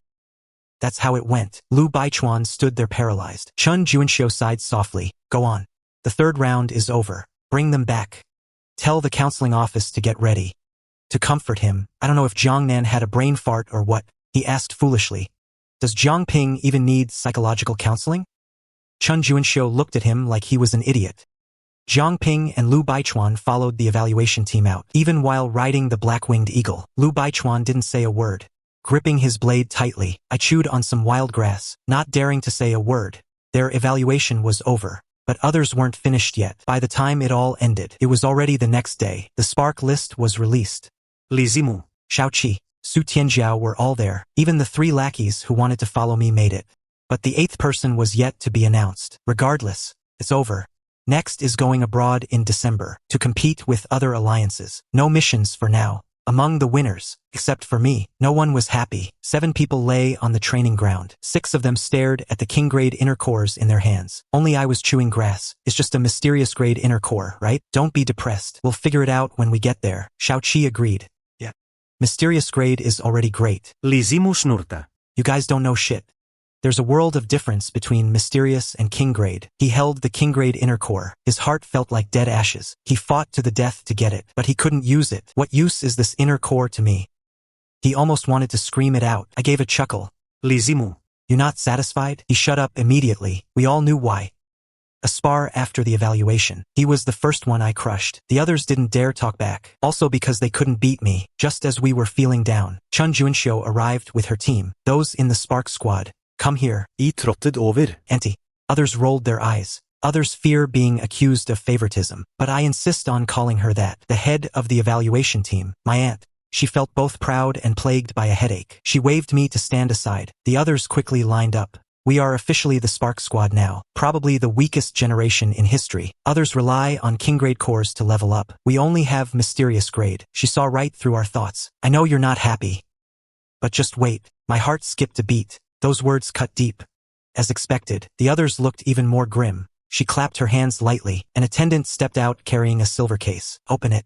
8 small vials lay there quietly, exuding an ancient elegance. These are snow-melting pills. The latest breakthrough. They ensure you suffer no losses. She explained their effects. 7 of them were shocked. Such a method actually exists? Their eyes widened in disbelief, like seeing a naked beauty. Only I asked one more question. Auntie. 8 vials. Is the 8th person decided? She nodded with satisfaction. Lu Baichuan made the cut by a narrow margin. Lu Baichuan. Step forward. Everyone glanced at him. He walked out, face flushing. Clearly shaken. Not even better than me. Even Li Zimu beat him. Li Zimu snarat. Group leader Chen. Did the Lu family pay their way in? Lu Baichuan exploded instantly. Li Zimu. You're insane. You want to fight? I'm not afraid of you, a defeated loser. Chun Juanxiu's expression darkened. Li Zimu. Watch your tone. Doubting the fairness of the exam is asking for a beating. Li Zimu snurta. He knew there was no foul play. He just wanted to disgust Lu Baichuan. He was exiled to Nan City, all because of Lu Baichuan. Cough cough. How do we use the snow-melting pills? I interrupted. She glared at me. You always have to chime in. The snow-melting pill is a reward, and a stroke of luck. You are the first batch of recipients. Train hard. Those words made our blood boil, dying to rush onto the arena immediately, to bring glory to the 13 cities, to the cultivation room, under guard. Everyone received 1 snow-melting pill, and 1 king-grade inner core. My heart raced with excitement. Will we be the strongest generation? Everyone was dreaming. Me too. Who would turn down such benefits? But just as the excitement peaked, we were cleared out. The assessment is over. The 3rd realm is closing. Lu Baichuan had just grown stronger, yet he still couldn't beat Li Zimu. The assessment team announced, assemble before December. In the meantime, you may pursue further education. Accept invitations from academies. Hearing this, I became truly excited. The reason I came here was for exactly this. I clenched my fists. Old principal, father, mother, I haven't let you down. My crematorium status is resolved. Before leaving, Chen Yunxiu met me privately. Jiang Ping. Do you want to live a mediocre life or one of grand magnificence? She looked at me, asking seriously. I scratched my head. This question felt like a trap, but I answered anyway. I have one wish. A world without monsters. She shouted. Good, Jiang Ping. Fulfilling this wish is difficult. Monsters are one side, humans are the other. The 13 cities selection begins in a year. Do you want to represent Nan City? Boom. I was completely stunned, pointing at myself. Auntie. You're not joking, right? I'm only in the fusion realm. Isn't the selection only for committee members? As a high-level observer, she's insane. I'm just a guy who can barely afford a meal, a total novice who just started training. And I'm going to the selection? That's exclusively for the big shots. Am I even worthy? I really don't know why Chen Juanxiu would think this. Chen Juanxiu had already anticipated this look on my face. Don't doubt it. It's you. I hadn't thought about it before either, but seeing your performance, I know you have a chance. Jiang Ping, South City has been suppressed for too long. It desperately needs a genius to let everyone know that South City still exists among the 13 cities. You, Jiang Ping, are you willing to be that genius? To the 13 cities, and to all humanity, let the voice of South City be heard. Do you dare? These words struck a chord deep within the youth, but I still couldn't believe it. I asked with difficulty, Auntie, where did you see this potential in me? South City has been suppressed for years. I know. It wasn't intentional suppression. It's just that no one truly stepped forward. Marginalization is only natural. We are still among the 13 cities, but our strength and influence have long since faded. She didn't answer. Instead, she asked, do you know what South City was originally called? Of course I know. South City is just the common name. The official name is Lihua City. She sighed with satisfaction. Yes, Lihua City. Symbolizing the unyielding flame, the rebirth of the phoenix. Éternelle existence. This is the true South City. But now, this name is almost forgotten. In the future, will we still be among the 13 cities? Jiang Ping, think it over carefully.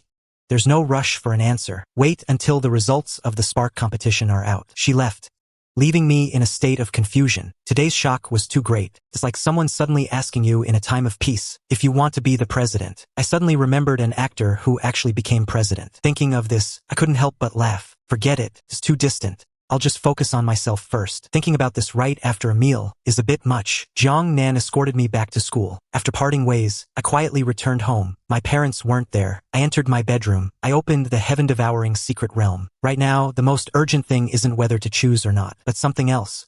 Ever since I obtained the king-level flesh, I haven't dared to enter the secret realm recklessly. Whether the headquarters has a way to detect it, I don't know. I could only endure it, but I really can't hold it back anymore. This is my ultimate trump card. After entering, I walked up to that mountain of flesh. Still fresh. Couldn't help but marvel. King-level monster. The preservation is truly impressive. I took a sniff. No smell. Only then did I open the monster eating manual. Suddenly, it burst into a brilliant light. My heart jolted. This had never happened before. King-level earth-rending tiger. Great demon. Meat is tender and succulent. Plentiful meat. Few bones. Entire body is usable. Braise the tiger's heart and liver. Soak tiger parts in wine. Meat can be pan-fried, stir-fried, steamed, or deep-fried. Perfect ingredients can greatly enhance the physique. Low-level recipes will diminish the effect. Review, worthy of notice. I was shocked. Before, for minor monsters, it was always just a minor monster. It was stingy with words, but this time it seriously listed the preparation. Even the ingredients were fully listed. The treatment was completely different. But once I saw the ingredients, I got a headache. Mystic grade heaven blessing grass. Fusion grade arid land onion. All things I can't afford. I could only say helplessly, forget it. I'll try stewing a pot first to see if I can gain a skill. Boil water. Cut the meat. Cut a large piece. But there's so much left. How to handle it. The meat isn't spoiled yet, but who knows how long it'll last. Just as I was worrying, the monster eating manual suddenly prompted, donate half the earth-rending tiger meat to obtain 10 cubic meters of cold storage. My eyes widened. This is even possible? Brilliant. Losing half is better than losing everything. The choice was easy. I decided right then. I pointed the manual at the tiger meat. Half of it vanished instantly. Magical. Store the rest. Refrigerate. The meat in the pot slowly softened. Even though I used the Irontail Eagle recipe, the aroma made my mouth water. I wonder what the effect will be. I picked up a piece. The moment it hit my tongue, delicious. Immediately after, a thought popped into my head. A golden halo kept decomposing, reassembling, decomposing again, and reassembling, until I saw it clearly. Then it vanished. The moment I opened my eyes, I understood. This is the earth-rending tiger skill, but before, it had never used it. Whatever. Let's try it. I channeled my energy according to the memory, arranging and combining. The halo suddenly appeared. The instant it appeared, I felt a change. My skin tightened. The energy flow moved faster. What does this halo actually do? A king-level monster. The school doesn't teach this. I've never seen it. I can only experiment. Defense tripled. From 1 to 3. You've got to be kidding me. Combined with the barrier-breaking ability. Who in my year could possibly be my rival? The speed of energy mobilization also doubled. Just like a phone. The more RAM it has, the smoother the system runs. This skill directly raises my ceiling. Stability and reaction speed. It's simply a god-tier skill. I couldn't help but think, one piece is this strong. What if I eat more? But I didn't notice that my halo was blood red, while the earth-rending tigers was golden. The moment the halo lit up. Inside the caves of the Sutra Library, a crack appeared in the crystal coffin. The woman in red, her lips moved slightly.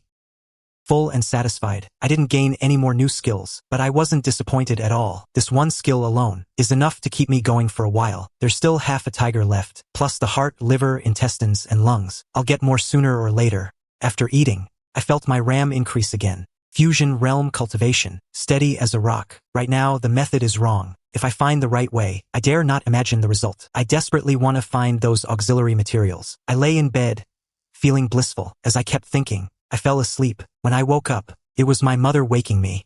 Seeing me return, they hugged me excitedly. So, did you solve it? Within the excitement lay a hint of anxiety. I became the captain of the 3 cities squad. Jiang Ping looked at Yao Yujing and said nonchalantly, "Look who my father is." Of course it was a piece of cake. The academy's admission letter should arrive in a couple of days. Now my only worry is which one to choose. Yao Yujing immediately hugged me. But Zhang Wanli was a bit confused. The notice letter? Didn't you just qualify? Where did a notice letter come from? Cleared my throat. Standing before you is the captain of the 13-city fire seat squad, Jiang Ping. If I weren't qualified to get the notice directly, then which student in this batch would be? Their eyes widened. Yao Yujing's voice trembled. So, what did you say? Zhang Wanli touched my forehead. You don't have a fever.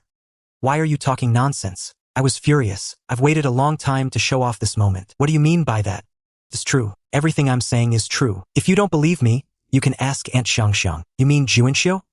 Yao Yujing was shocked. I held my head high. Yes, she gave a bitter smile. Where would I even ask? We haven't been in touch for years. Oh right. So, did Juanxiu take care of you? Although they didn't believe it, they knew I wouldn't lie about serious matters. I took out my dedicated phone. I have the number here. I'll call her. Ask her yourselves. The call connected. Hello? Is that you, little Ping? Is something the matter? Chun Juanxiu's voice came through. Auntie. I told them I'm the captain of the fire seat squad. My parents don't believe me. Could you vouch for me? She sighed. Fine. I'll vouch for you. I handed the phone over. Yao Yujing took it. Her voice dropped. With a forced smile. Hello? Is that you, Juanxiu? I saw this whole scene.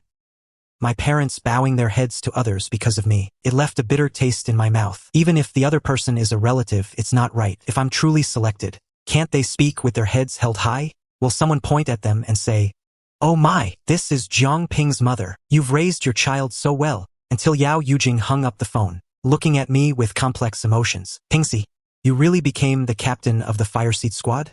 Jiang Wanli also looked at me expectantly. I nodded. Yes, I'm the captain, but they don't really respect me yet. I'll make them respect me in the future. Are you proud of your son now?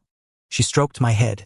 She didn't ask how I got the position. No need to ask. Everyone knows it's not easy. That's the fire seat squad after all. Only then did she realize I had reached the fusion realm. In such a short time, from no cultivation to the fusion realm and then captain. How much must he have sacrificed? Jiang Wanli turned her back to me, her whole body trembling. Mom? What's wrong? She smiled faintly. Your father once took part in the selection too. He was knocked out in the first round and sent back. Seeing you succeed. He's just getting emotional. I nodded. I was stunned. Then I got curious. Mom, do you and Aunt Juanxiu have some kind of special relationship? The atmosphere suddenly shifted. I trembled in fear. Even in the fusion realm, I'm still afraid of her feather duster. That's all ancient history. Ask your father about it later. Her tone was flat. What do you want to eat? Son, you must not have eaten or slept well after being away for so long. I went along with it. I'm hungry. We had a happy meal. But I didn't mention the future, and they didn't ask. After eating, I called out, Mom, I'm gonna wait for Lon Lon to finish school. I'll eat dinner at Aunt Huey's. Got it. I've reached the fusion realm, with the wind support step activated. In just 3 minutes, I reached the school. I was thinking to myself, hey, if I learned a chi barrier and levitation too, I would turn heads everywhere I walked. But just as I was enjoying that thought, someone stopped me. A man in a half-black, half-cyan uniform stood in front of me with 2 others, his face dark. Little bottle. The moment you show up, you cause trouble for me. Trouble? I turned around and instantly put on a bright smile. Oh my, isn't this Uncle Me? Are you patrolling the streets today? I've been extremely well behaved. No fights, no trouble. Uncle Me had a square, righteous face. He pointed at me and cursed. You little bastard. You even trick kids now. Lele said you cheated him. Do you know how many days he cried? If you do not coax him properly, just see how I deal with you. My head started aching. I slapped my forehead. I had found the book me Lele wanted, but I had not delivered it, and I had already taken payment. Payment in essence blood. He was my buddy from 3rd primary school, and the man in front of me was his father, the top public security officer in this area. I hurriedly smiled apologetically. Uncle Me, promise. I promise I absolutely won't make Lele cry tomorrow. Then I quickly shouted, oh no, I'm going to be late. Uncle Me, I can't talk now. Then I ran off like smoke. This is the one bad thing about South City. I'm too famous here. If I mess up even one little thing, the parents come looking for me. Uncle Me watched me jog away and cursed with a smile. That little bastard. Only the 2 men behind him looked puzzled. Aren't we here to investigate the person causing trouble and showing high-level cultivation? Why didn't you arrest him when we saw him? Uncle Me glanced at him. How old is that kid? The man thought carefully. 17 or 18. Around 20? Uncle Me flicked him on the forehead. Then why are you still asking? He has already reached the fusion realm at that age. Do you have any idea what his future could become? Let me tell you one more thing. That kid could not cultivate at all before. And on top of that, we're all familiar with him. As for the rest, figure it out yourself. With that, he turned and walked away. The young man was left standing there in a daze. I strolled over to the school gate, greeted the security guard, and walked right in. If it were anyone else, they definitely would have been questioned. But me? Forget it. Everyone knew what was going on. Seeing there was still some time before school ended, I went straight to the old principal's office. First, I had to report in. I also had to tell him my results. Compared with Jiang Wanli and the others, the old principal accepted it much faster. He only asked casually, anything else? I understood instantly. He was sending me away. Since he was so calm, Chen Juanxiu must have tipped him off. I quickly got lost. Before leaving, I handed him that king-level finger and asked him to arrange things for me. I could not handle that thing myself. I did not go into the classroom. Instead, I chatted nonsense with the guards at the school gate security room. Only when the dismissal bell rang did I see Dongfang Lan walking out with her weapon on her back. Figure it out yourself. Her face was full of joy. She had been extremely worried these days, not for herself, but for my future. If I failed to earn the qualification, how was she supposed to comfort me? But the moment she saw my deadpan look, she understood. I must have succeeded. She was just about to walk over, when a crowd squeezed her aside. Xiao Huang and the others stared at me with wide eyes. Holy crap. Brother Pingxi, you're back. Sister Lan said you went to fight for your own future. How did it go? Brother Pingxi, without you, our days were dark and lifeless. Teacher Bai put all her energy onto us instead. We suffered so much. Yeah. Thank goodness you're back. Finally, someone can share the pressure. I was actually touched for a second before my face went blank. Beat it. Get lost, all of you, thinking I'd share your pressure? Dream on. Let me tell you, the person standing before you is Jiang Ping. a future academy student. From now on, I'm done with classes. Gah. Everyone looked at me in shock. Xiao Huang leaned in and asked seriously, Brother Ping, you actually made it? I nodded nonchalantly. Pure class. The next second, they erupted in cheers. Badass. Brother Ping, which academy? Tell us quickly. A group of teenagers chattered away, following me out of school like stars surrounding the moon. Dongfang Lan followed slowly behind, a smile playing on her lips. Once the crowd dispersed and everyone headed home, the two of us, heading the same way, finally caught up. You actually did it? She looked at me with a beaming smile. I gave a smug chuckle. Of course I did. I used to protect you, and once I'm in the academy, I still will. Recalling the past, she snapped. Cut it out. I've had enough of you. I quickly explained. It's not just about what's on the notice board. It's real. Just watch me. We grew up together since we were in diapers. Speaking casually, she smiled faintly. The academy is for the elite geniuses of every city. Once you're there, stay out of trouble. Focus on your cultivation. You finally have the chance to cultivate. Don't waste it. I felt she was underestimating me, so I stayed silent. Just you wait. When the day comes and countless geniuses welcome their captain back, then you'll know exactly what level I, Jiang Ping, am on. If you're not shocked by then, I'll change my name. Chatting and laughing, she suddenly asked, Li Zimu left after you did. You didn't run into him, did you? She looked at me with a playful smile. I held up my fingers, pinching my index finger and thumb together. Got him handled. She rolled her eyes and slapped my shoulder. You idiot. She really worried for nothing. I walked her home. I didn't eat there because I had other business. The reason I told my parents I was eating there was just to put their minds at ease. If you know. I headed straight to Old John's traditional pharmacy. Just as I entered, I saw a patient being treated. The mixed-race Old John was solemnly taking the patient's pulse. I have to say, he actually looked the part. I didn't disturb him and just wandered around. After some time, he handed the patient a packet of medicine, sat down to drink some water, and finally looked at me. Haven't seen you in a while, kid. Hope you didn't get arrested for some trouble. I rolled my eyes. Uncle John, what on earth are you talking about? Am I that kind of person? I'm here to ask you about something today. I heard you were once a top student in pharmacy at the academy. He rolled his eyes and slapped my shoulder. But I didn't graduate. Dropped out. Otherwise, would I be rotting away here? I didn't actually care if he graduated or not. Uncle John, then you must know about cloud mistgrass, right? I asked tentatively. Cloud mistgrass is an ingredient for stewing tiger meat. Fusion grade. It's the most accessible thing for me right now. Looking at those materials that are usually mystic grade, there's no way I could get them. And this kind of knowledge isn't in high school textbooks at all. Surprise flashed in Old John's eyes. Cloud mistgrass? A fusion grade material? Where on earth did you hear about that, kid? Here? Don't underestimate me, but I just chuckled. Don't worry about that. Seems like you do know about it. Tell me quickly. Where can I find this grass? How to harvest it? Any precautions? Pharmacy emerged with the appearance of the rifts. It started when a cultivator saw a monster eating grass. He discovered it could speed up the flow of qi. Once made public, it caused a massive stir. Gradually, it evolved into the field of pharmacy. Every herb has a specific harvesting method to preserve its medicinal properties to the maximum. I don't have access to any of this for now. I've thought it through clearly. With the academy exams approaching, I can't go back to school just to waste my time. So what should I do?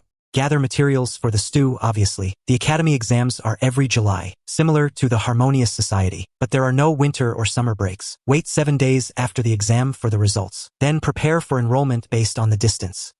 Sometimes, I really envy the students of the Harmonious Society. It's so nice to have winter and summer breaks, something I've never experienced since I was a child. I can't imagine how thrilling it would be to play for 2 months. Hearing my indifferent tone, Old John studied me closely, looking left. His eyes widened as he looked. Finally, he started circling around me. He looked at me in shock. You can cultivate now? I was speechless. I've been a celebrity for ages, and you're only finding out now? But I know this fame is limited to those with school-age children. I nodded. I can cultivate. You have a keen eye. He even put on his reading glasses. Then, he discovered to his amazement that the kid is enveloped in a thick layer of qi. He doesn't look like a beginner. No. How is that possible? I didn't let him keep looking, fearing his mental state would collapse. Anyway, my realm isn't a secret. Fusion realm. Uncle John, I've reached the fusion realm. One single sentence. A total critical hit, he said, trembling. How old are you? Fusion realm? Stop bragging. His true nature was exposed instantly. Not everyone can see another's realm. I could see it back then because it was during combat. Once techniques are unleashed, it becomes obvious, but without attacking, only those of a much higher realm can perceive it. I finally succeeded in playing it cool. I just didn't expect it to be old John. I said calmly, "Uncle, you know how it is. Don't ask too much about the lives of geniuses. Let's just talk about the cloud mist grass." This time, he surprisingly didn't snap back at me. Instead, he gave me a serious look. "Fine. I got a dusty old book from old John." When he threw it at me, the dust made me cough. I quickly cast a chi shield to shake off the dust, which made him roll his eyes. "This book has the info on cloud mistgrass you want. Read it and give it back." Couldn't believe it. "You actually still want this thing?" He glared at me. "You dare throw it away? Open your damn eyes and look closely." I wiped the cover clean. A few words appeared. Cultivator Academy General Textbook, 3rd edition. The 9th edition is already out. I can't believe this piece of junk can't be tossed. But I knew, if I actually threw it, I'd be in for it. "Kid. The version is old, but the origin and harvesting of cloud mistgrass don't change." I nodded. "Thanks, Uncle John." I turned and left. I couldn't be bothered to beg the principal. Why waste my breath? I went home and hopped over the wall, locked the front door. I peeled back the curtains just a crack to let in some light, then quickly closed them. Went to my room and turned on the light. Went straight to the index to look for cloud mistgrass. Clears heat and detoxifies, relieves blood and chi agitation. Abundant in stable rift spaces. Top recommendation. Chongming City number 883. Must be searched for manually. May have guardian beasts. Well organized. Easy to understand, as expected of an official textbook. I closed the book with satisfaction. Slept. Early the next morning, I told my mom, "School is a waste of time. I want to explore Chongming City. Can I have some travel money?" Yao Yujing looked up at me. "Explore where?" Yao Yujing looked up at me. "I've made a little brother, in Chongming City." She frowned. "Living off someone else's generosity? Have you no shame?" She frowned. I muttered to myself, "I saved his life. What's wrong with a few free meals?" The family's money was all drained by my previous illness. I need to make money and harvest cloud mist grass. She put down her bowl and handed me a stack of cash, 10,000 yuan. "Originally intended for your essence blood. Now consider it a reward." She put down her bowl and handed me the money. I took it with mixed emotions. "Thanks, Mom." She brushed her hair back and smiled. "I'll pack your things." She brushed her hair back and smiled. I quickly refused. With the heaven-devouring realm in hand, if I really let her pack, she'd probably move the whole house, called Dongfang Lan, then set off 800 kilometers. Those in the fusion stage can fly, but the rifts outside are chaotic. Too dangerous. Without a flying pet, I had to take the intercity rail. The official line built by the 13 cities, meant for ordinary people. Driving is expensive, and I couldn't afford it. The station was a sea of people. I used my student ID for a half-price ticket. Actually, it could have been free. The fire seat card is gathering dust in my realm. I could use it, but I've achieved nothing. How could I possibly use the VIP lane? Less than 400 to reach Chongming City. I sat down and drifted off. I smiled and spoke to the lady. "Little brother going to school? Who goes to school at a time like this?" I nodded. "Whatever you say." Landed 7 hours later, exited the station, and headed straight for Rift Space 883. Couldn't wait. "The quota is full." That's what the registration desk told me. "The quota is full." What? I need an appointment just to enter a rift? The staff smiled. "This is an old, zero-risk rift. It's normal for it to be this popular." The staff smiled. "Please, make an exception. The earliest slot is in 7 days." I froze. Sitting in the lobby, hesitating whether to pull out the fire seat card. Suddenly, a surprised voice called out, "Jiang Ping." I looked up. It was Su Tianjiao. Short, sharp hair, exuding a commanding presence. 2 bodyguards in black followed behind her. I nodded awkwardly. "Tianjiao, what a coincidence." She sized me up. "You didn't go home? What are you doing in Chongming City?" "I heard Rift 883 is safe, so I came to broaden my horizons." Parroting what I just learned, I even copied the words exactly. "Then why are you sitting here? Not going in?" I smiled bitterly. "Came too late. Scheduled for a week from now. A wasted trip." She turned to her attendant. "What's going on?" The man bowed his head. "Miss, only children of great families have quota exemptions for ordinary rifts. A sign of ancestral merit. Ordinary people must register, pay, and queue. My name is Jiang Ping. It's normal for the 13 cities to have never heard of me. Just an ordinary person." Su Tianjiao suddenly said, "Wait outside today. Jiang Ping will replace you, and come in with me." "Miss, The man was stunned. "It's you," she said indifferently. The man grew anxious. "Miss, I must protect you. With him here, it's safer than with you." She didn't want to repeat herself. I watched her resolve the trouble effortlessly, my heart shaking. So it turns out, power really can make someone rise instantly. But then I thought, the old principal's phone call, Chun Juanxio's care, wasn't that also privilege? I was quite happy back then. I suddenly realized, I don't hate privilege. I hate that I don't have it. At this moment, I saw the world for what it is. Seeing me dazed, Su Tianzhao asked, "What's wrong?" "Nothing. Thank you. Otherwise, I couldn't have gotten in." She smiled. "See you later. Tell me if you need anything." I nodded. The savior of Nanqing. Another promise made. Another promise. She hummed in response. Maybe I'll actually need it. I set off. Target, the valley. 12 miles to go. Chi circulating to my feet. Wind supporting step. Rise. Floating 10 meters high. Someone sneered. Young people love to show off. He'll learn once his energy runs out. I smiled. You don't know shit. King grade inner core plus mysterious grade. 100 miles is no problem. Having eaten so many high-quality foods, traveling is like a game. Chi shield, 2 layers of protection, gone in a flash. 20 minutes later, I arrived. The valley was lush and green, but my nose twitched.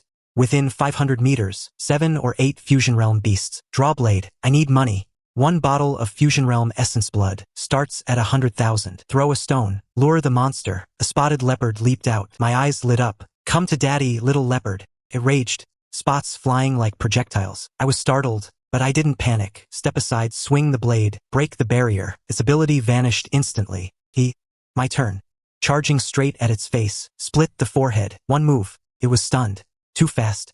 No time to even block. Right front paw raised. Hardness comparable to iron.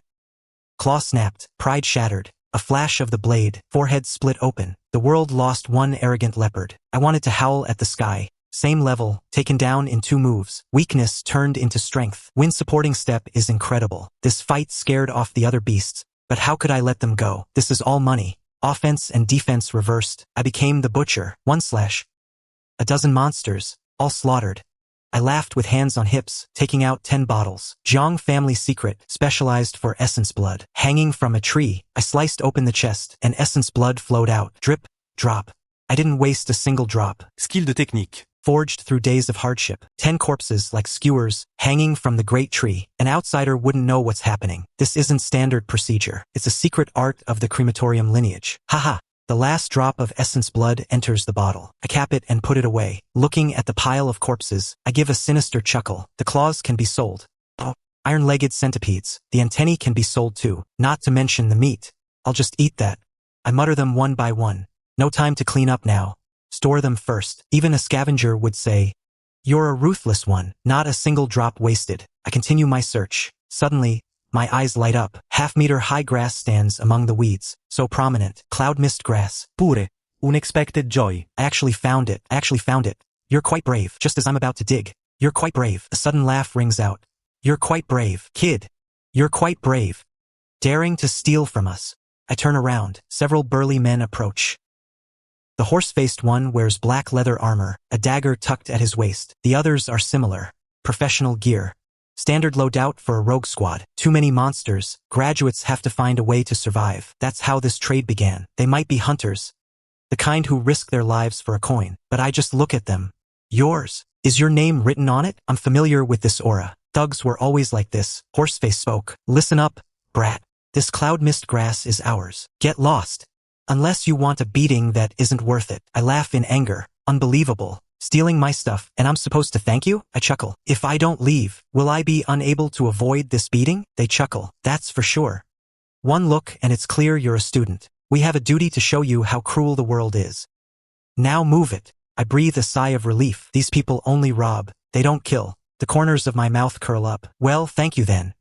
As I speak, chi shield, wind supporting step, blade, all activated. A single slash releases a blood-red light. They are completely stunned. They didn't expect me to be so decisive. Horseface roars gloomily. Fall back. Let me handle this. How much fight does a brat really have? Before he can finish, boom. He vanishes. The lackeys are terrified. Boss. Holy shit. Where did the boss go? They glare at me. Up in the tree, Horseface is plastered against the trunk, coughing blood. Cough, cough. Don't move. The lackeys finally spot him. Looking at the human-shaped dent in the tree, they are shocked. Boss, are you okay? He wished he could slap his own face. He thought I was just an arrogant student, not a ruthless monster. He immediately kneels. Young man, I was wrong. Horseface roars gloomily. I'm a bit bewildered. I fought so many times. First time I've seen someone surrender so fast. You're not even going to resist? He shook his head like a rattle. Resist my ass. We're not even in the same league. Better to just give in early. Those who survive on the streets need to be flexible. Of those who started at the same time, he's the only one still alive. His philosophy is, surrender quickly. Even if he can win, he doesn't seek trouble. He only cares about the money. Young man, I was wrong. Truly deeply wrong. I didn't know whether to laugh or cry. People in this world are so complicated. I didn't intend to kill anyone anyway. He had no intention of killing me either. Death may be avoided, but punishment is inevitable. I can let you go if you hand over everything valuable and harvest that cloud mist grass for me. You know how, right? He felt as if he'd been granted a royal pardon. On it, young man. We understand. We get it. Clatter. He dropped the leather armor and all valuables. I sorted through the loot, taking their goods. There were 3 to 5 stalks of cloud mist grass alone. How convenient. Taking the harvested cloud mist grass, I waved my hand. Now get lost. He and his lackeys vanished in a flash. I whistled a tune, packed my things, and continued searching for cloud mist grass. By the end of the half-day, the harvest was substantial. A large amount of cloud mist grass entered the heaven-devouring realm. These rifts are absolute treasures. They're too kind to me.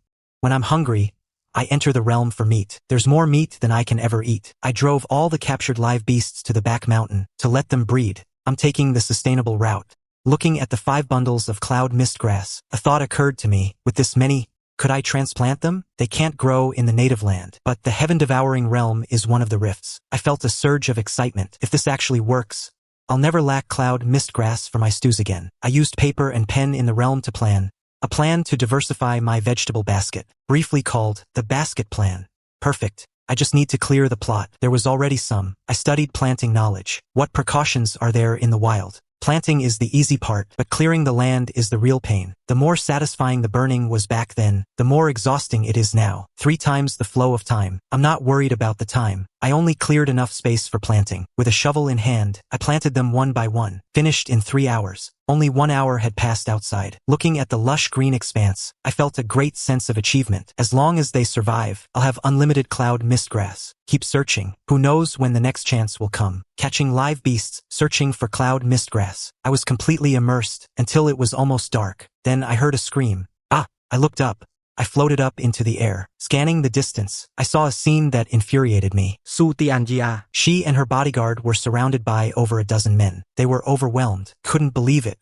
Isn't she from a great clan? Who would dare touch her? The leader laughed. Eldest miss of the Su family, give up your resistance. I might make it quicker for you. Her blade danced in an airtight defense. She glared at him. You'd better wash your neck clean, because the Su family's wrath is not something you can endure. She wasn't bluffing. If she died here, many would be buried with her. The man burst out laughing. Kill you? No way. I heard you're the most promising of the Su family. I'll have a genius like you bear my child. What now? Her face was filled with horror. These people are absolutely insane. Better just kill her. If the eldest daughter of the Su family bore a child for a stranger, she couldn't imagine the fury of the Su family. She might even no longer be their prized prodigy. Eldest miss, stop resisting. I'll take good care of you. The crowd sneered and laughed. Boss, I want to be second. I'm the second one. You're nothing. Su Tianjiao was livid. Her expression turned dark. This gang intended to destroy her, to bring shame upon the Su family. Who could have imagined that a simple training trip would lead to her being targeted? The rift checkpoints are strictly controlled. Once capacity is exceeded, entry is forbidden, but there are always those who sneak in. Su Tianjiao's blade flashed. A head rolled to the ground. Then, the boost from the mysterious inner core kicked in.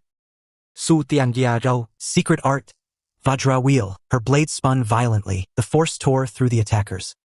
Anyone who got close was slaughtered instantly, or fell in quick succession. Exhausted, her blade dropped. Su Tianjiao gasped for air. That single attack had drained her completely. The leader was furious. Su Tianjiao, you killed my brothers. Fine, a little girl who just entered the wrong realm, managing to kill 5 of my half-step Xian realm brothers. You should be proud. He finally began to take her seriously. Just entered the wrong realm, yet she could slay half-step Xian realm experts. Unexpected indeed. If he didn't have enough trump cards, he might not have been able to capture her. The bodyguard shouted. The eldest miss is invincible. Step back, miss. I'll self-destruct to stop them. Stop them. Su Tianjiao didn't react. Abandoning her companion was something she couldn't do. She forced herself to stay upright, refusing to collapse. She cursed herself. Why did she leave so soon? If only she were stronger. She coughed up blood. The backlash from that attack was severe. The leader decided to act personally. To end this quickly, end it now. A golden light enveloped him. He gripped his blade with both hands on the hilt. He raised it high above his head. Crouching, Su Tianjiao laughed. And here I was wondering who it was. Turns out you're just a brat from the Sakura Alliance. I was completely exhausted, but seeing your face just fuels my rage. I can still fight. Damn. This is miraculous, he sneered. Is that so? Then taste the power of my heaven battle one sword style. Su Tianjiao charged forward. With no blade in her hand, she channeled her energy barehanded. Just then, a leisurely voice rang out. Let me see which bastard is bullying my underling. The sound barrier shattered. A figure landed steadily in front of her. He brushed off his sleeve, glancing at the enemy with a 45-degree tilt. Edgy, but cool. Jiang Ping. Surprise and joy flashed in her eyes. He's here. I'm saved. But she immediately shouted, run. Get out of here. You can't beat them. They are all half-step Shen realm experts. I only killed a few by using a secret art. Go back and tell my father that the Sakura Alliance killed me. She closed her eyes, feeling utterly helpless. Sister, could you let me finish my line? I sighed. Don't you want to tell your father yourself? She froze. Alive? Is that even possible? The gap in power was too great. She knew I could break barriers, but against a carefully laid trap, what could I possibly do? I remained silent. The smile vanished. I demanded sternly, Su Tianjia. who are you? She was stunned. Suddenly, I realized. The words escaped my lips. The spark, determination surfaced. I remembered those words. The spark shall never be extinguished. It is a vow, and a conviction. Yes. As long as the spark lives, how could I despair? My fighting spirit reignited. I picked up a blade from the ground and pushed myself up. Captain. The spark, Su Tianjiao, can still fight, eyes blazing like torches, exhausted but unyielding. In this moment, she acknowledged me as her captain. Just as I was about to respond, I was interrupted. A man's voice, gloomy. You people, do you act as if I don't exist? I didn't answer, just one glance, interrupting his lecture. An unforgivable sin. Sakamoto Jiro flew into a rage. What is with that look? Do you look down on me? I charged forward. To teach these bastards a lesson. Combat relies on strength, not conviction, not boasting. My aura flared up.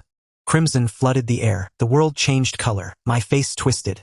I unleashed my claws. Blood claws seized the blade. Who gave you permission to interrupt me? Clang. The blade shattered. The claws remained, as if they were alive, guided by blood threads. Who gave you the right to bully my subordinate? Boom. Seizing the arm, flesh and blood flew, before a scream could escape. Who gave you the audacity to shout so boldly in the 13 cities? Ah! He screamed, losing feeling in both arms, eyes filled with terror. How is this possible? Such a young boy to possess such power. The mystic realm. He was nearly driven mad. It should have been an easy win. How did things change so suddenly? Su Tianjiao looked at me. A few simple claw strikes effortlessly crushed the one she couldn't defeat.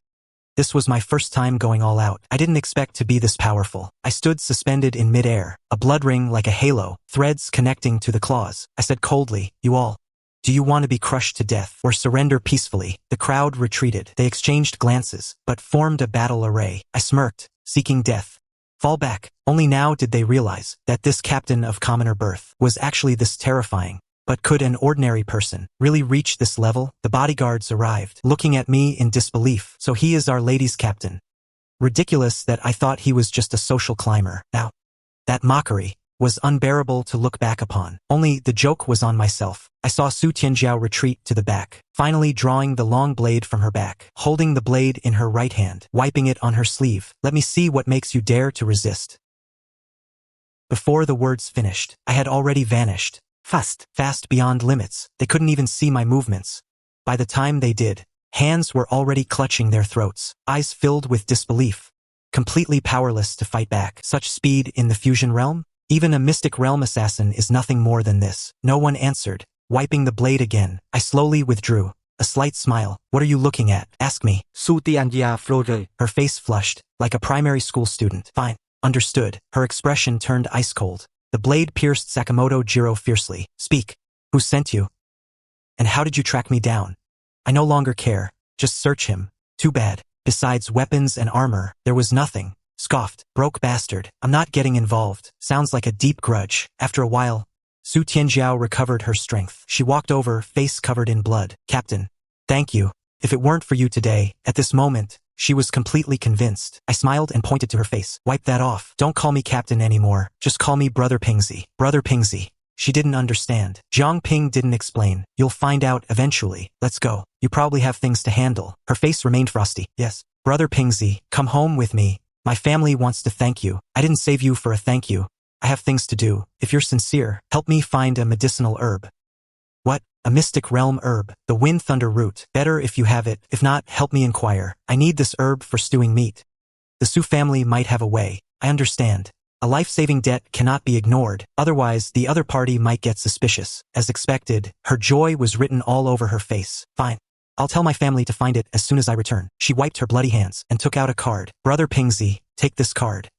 Everything in my family's business is free for you. You can't refuse. I looked at the card and didn't decline. I headed toward the entrance. I encountered people on the way, but the three of us looked terrifying. No one dared to stop us. After leaving the rift, I departed discreetly. Outside, the three of us went our separate ways. I went to the Su family hotel. The moment I showed the card, I was greeted. Their attitude was as respectful as if serving an ancestor. A rare taste of a great family's luxury. The Su family was far from peaceful. Su Tianjiao returned covered in blood. The entire family was furious. Her father, Su Lei, glared with wide eyes. His palm smashed the solid wood table. You bastard! How dare you?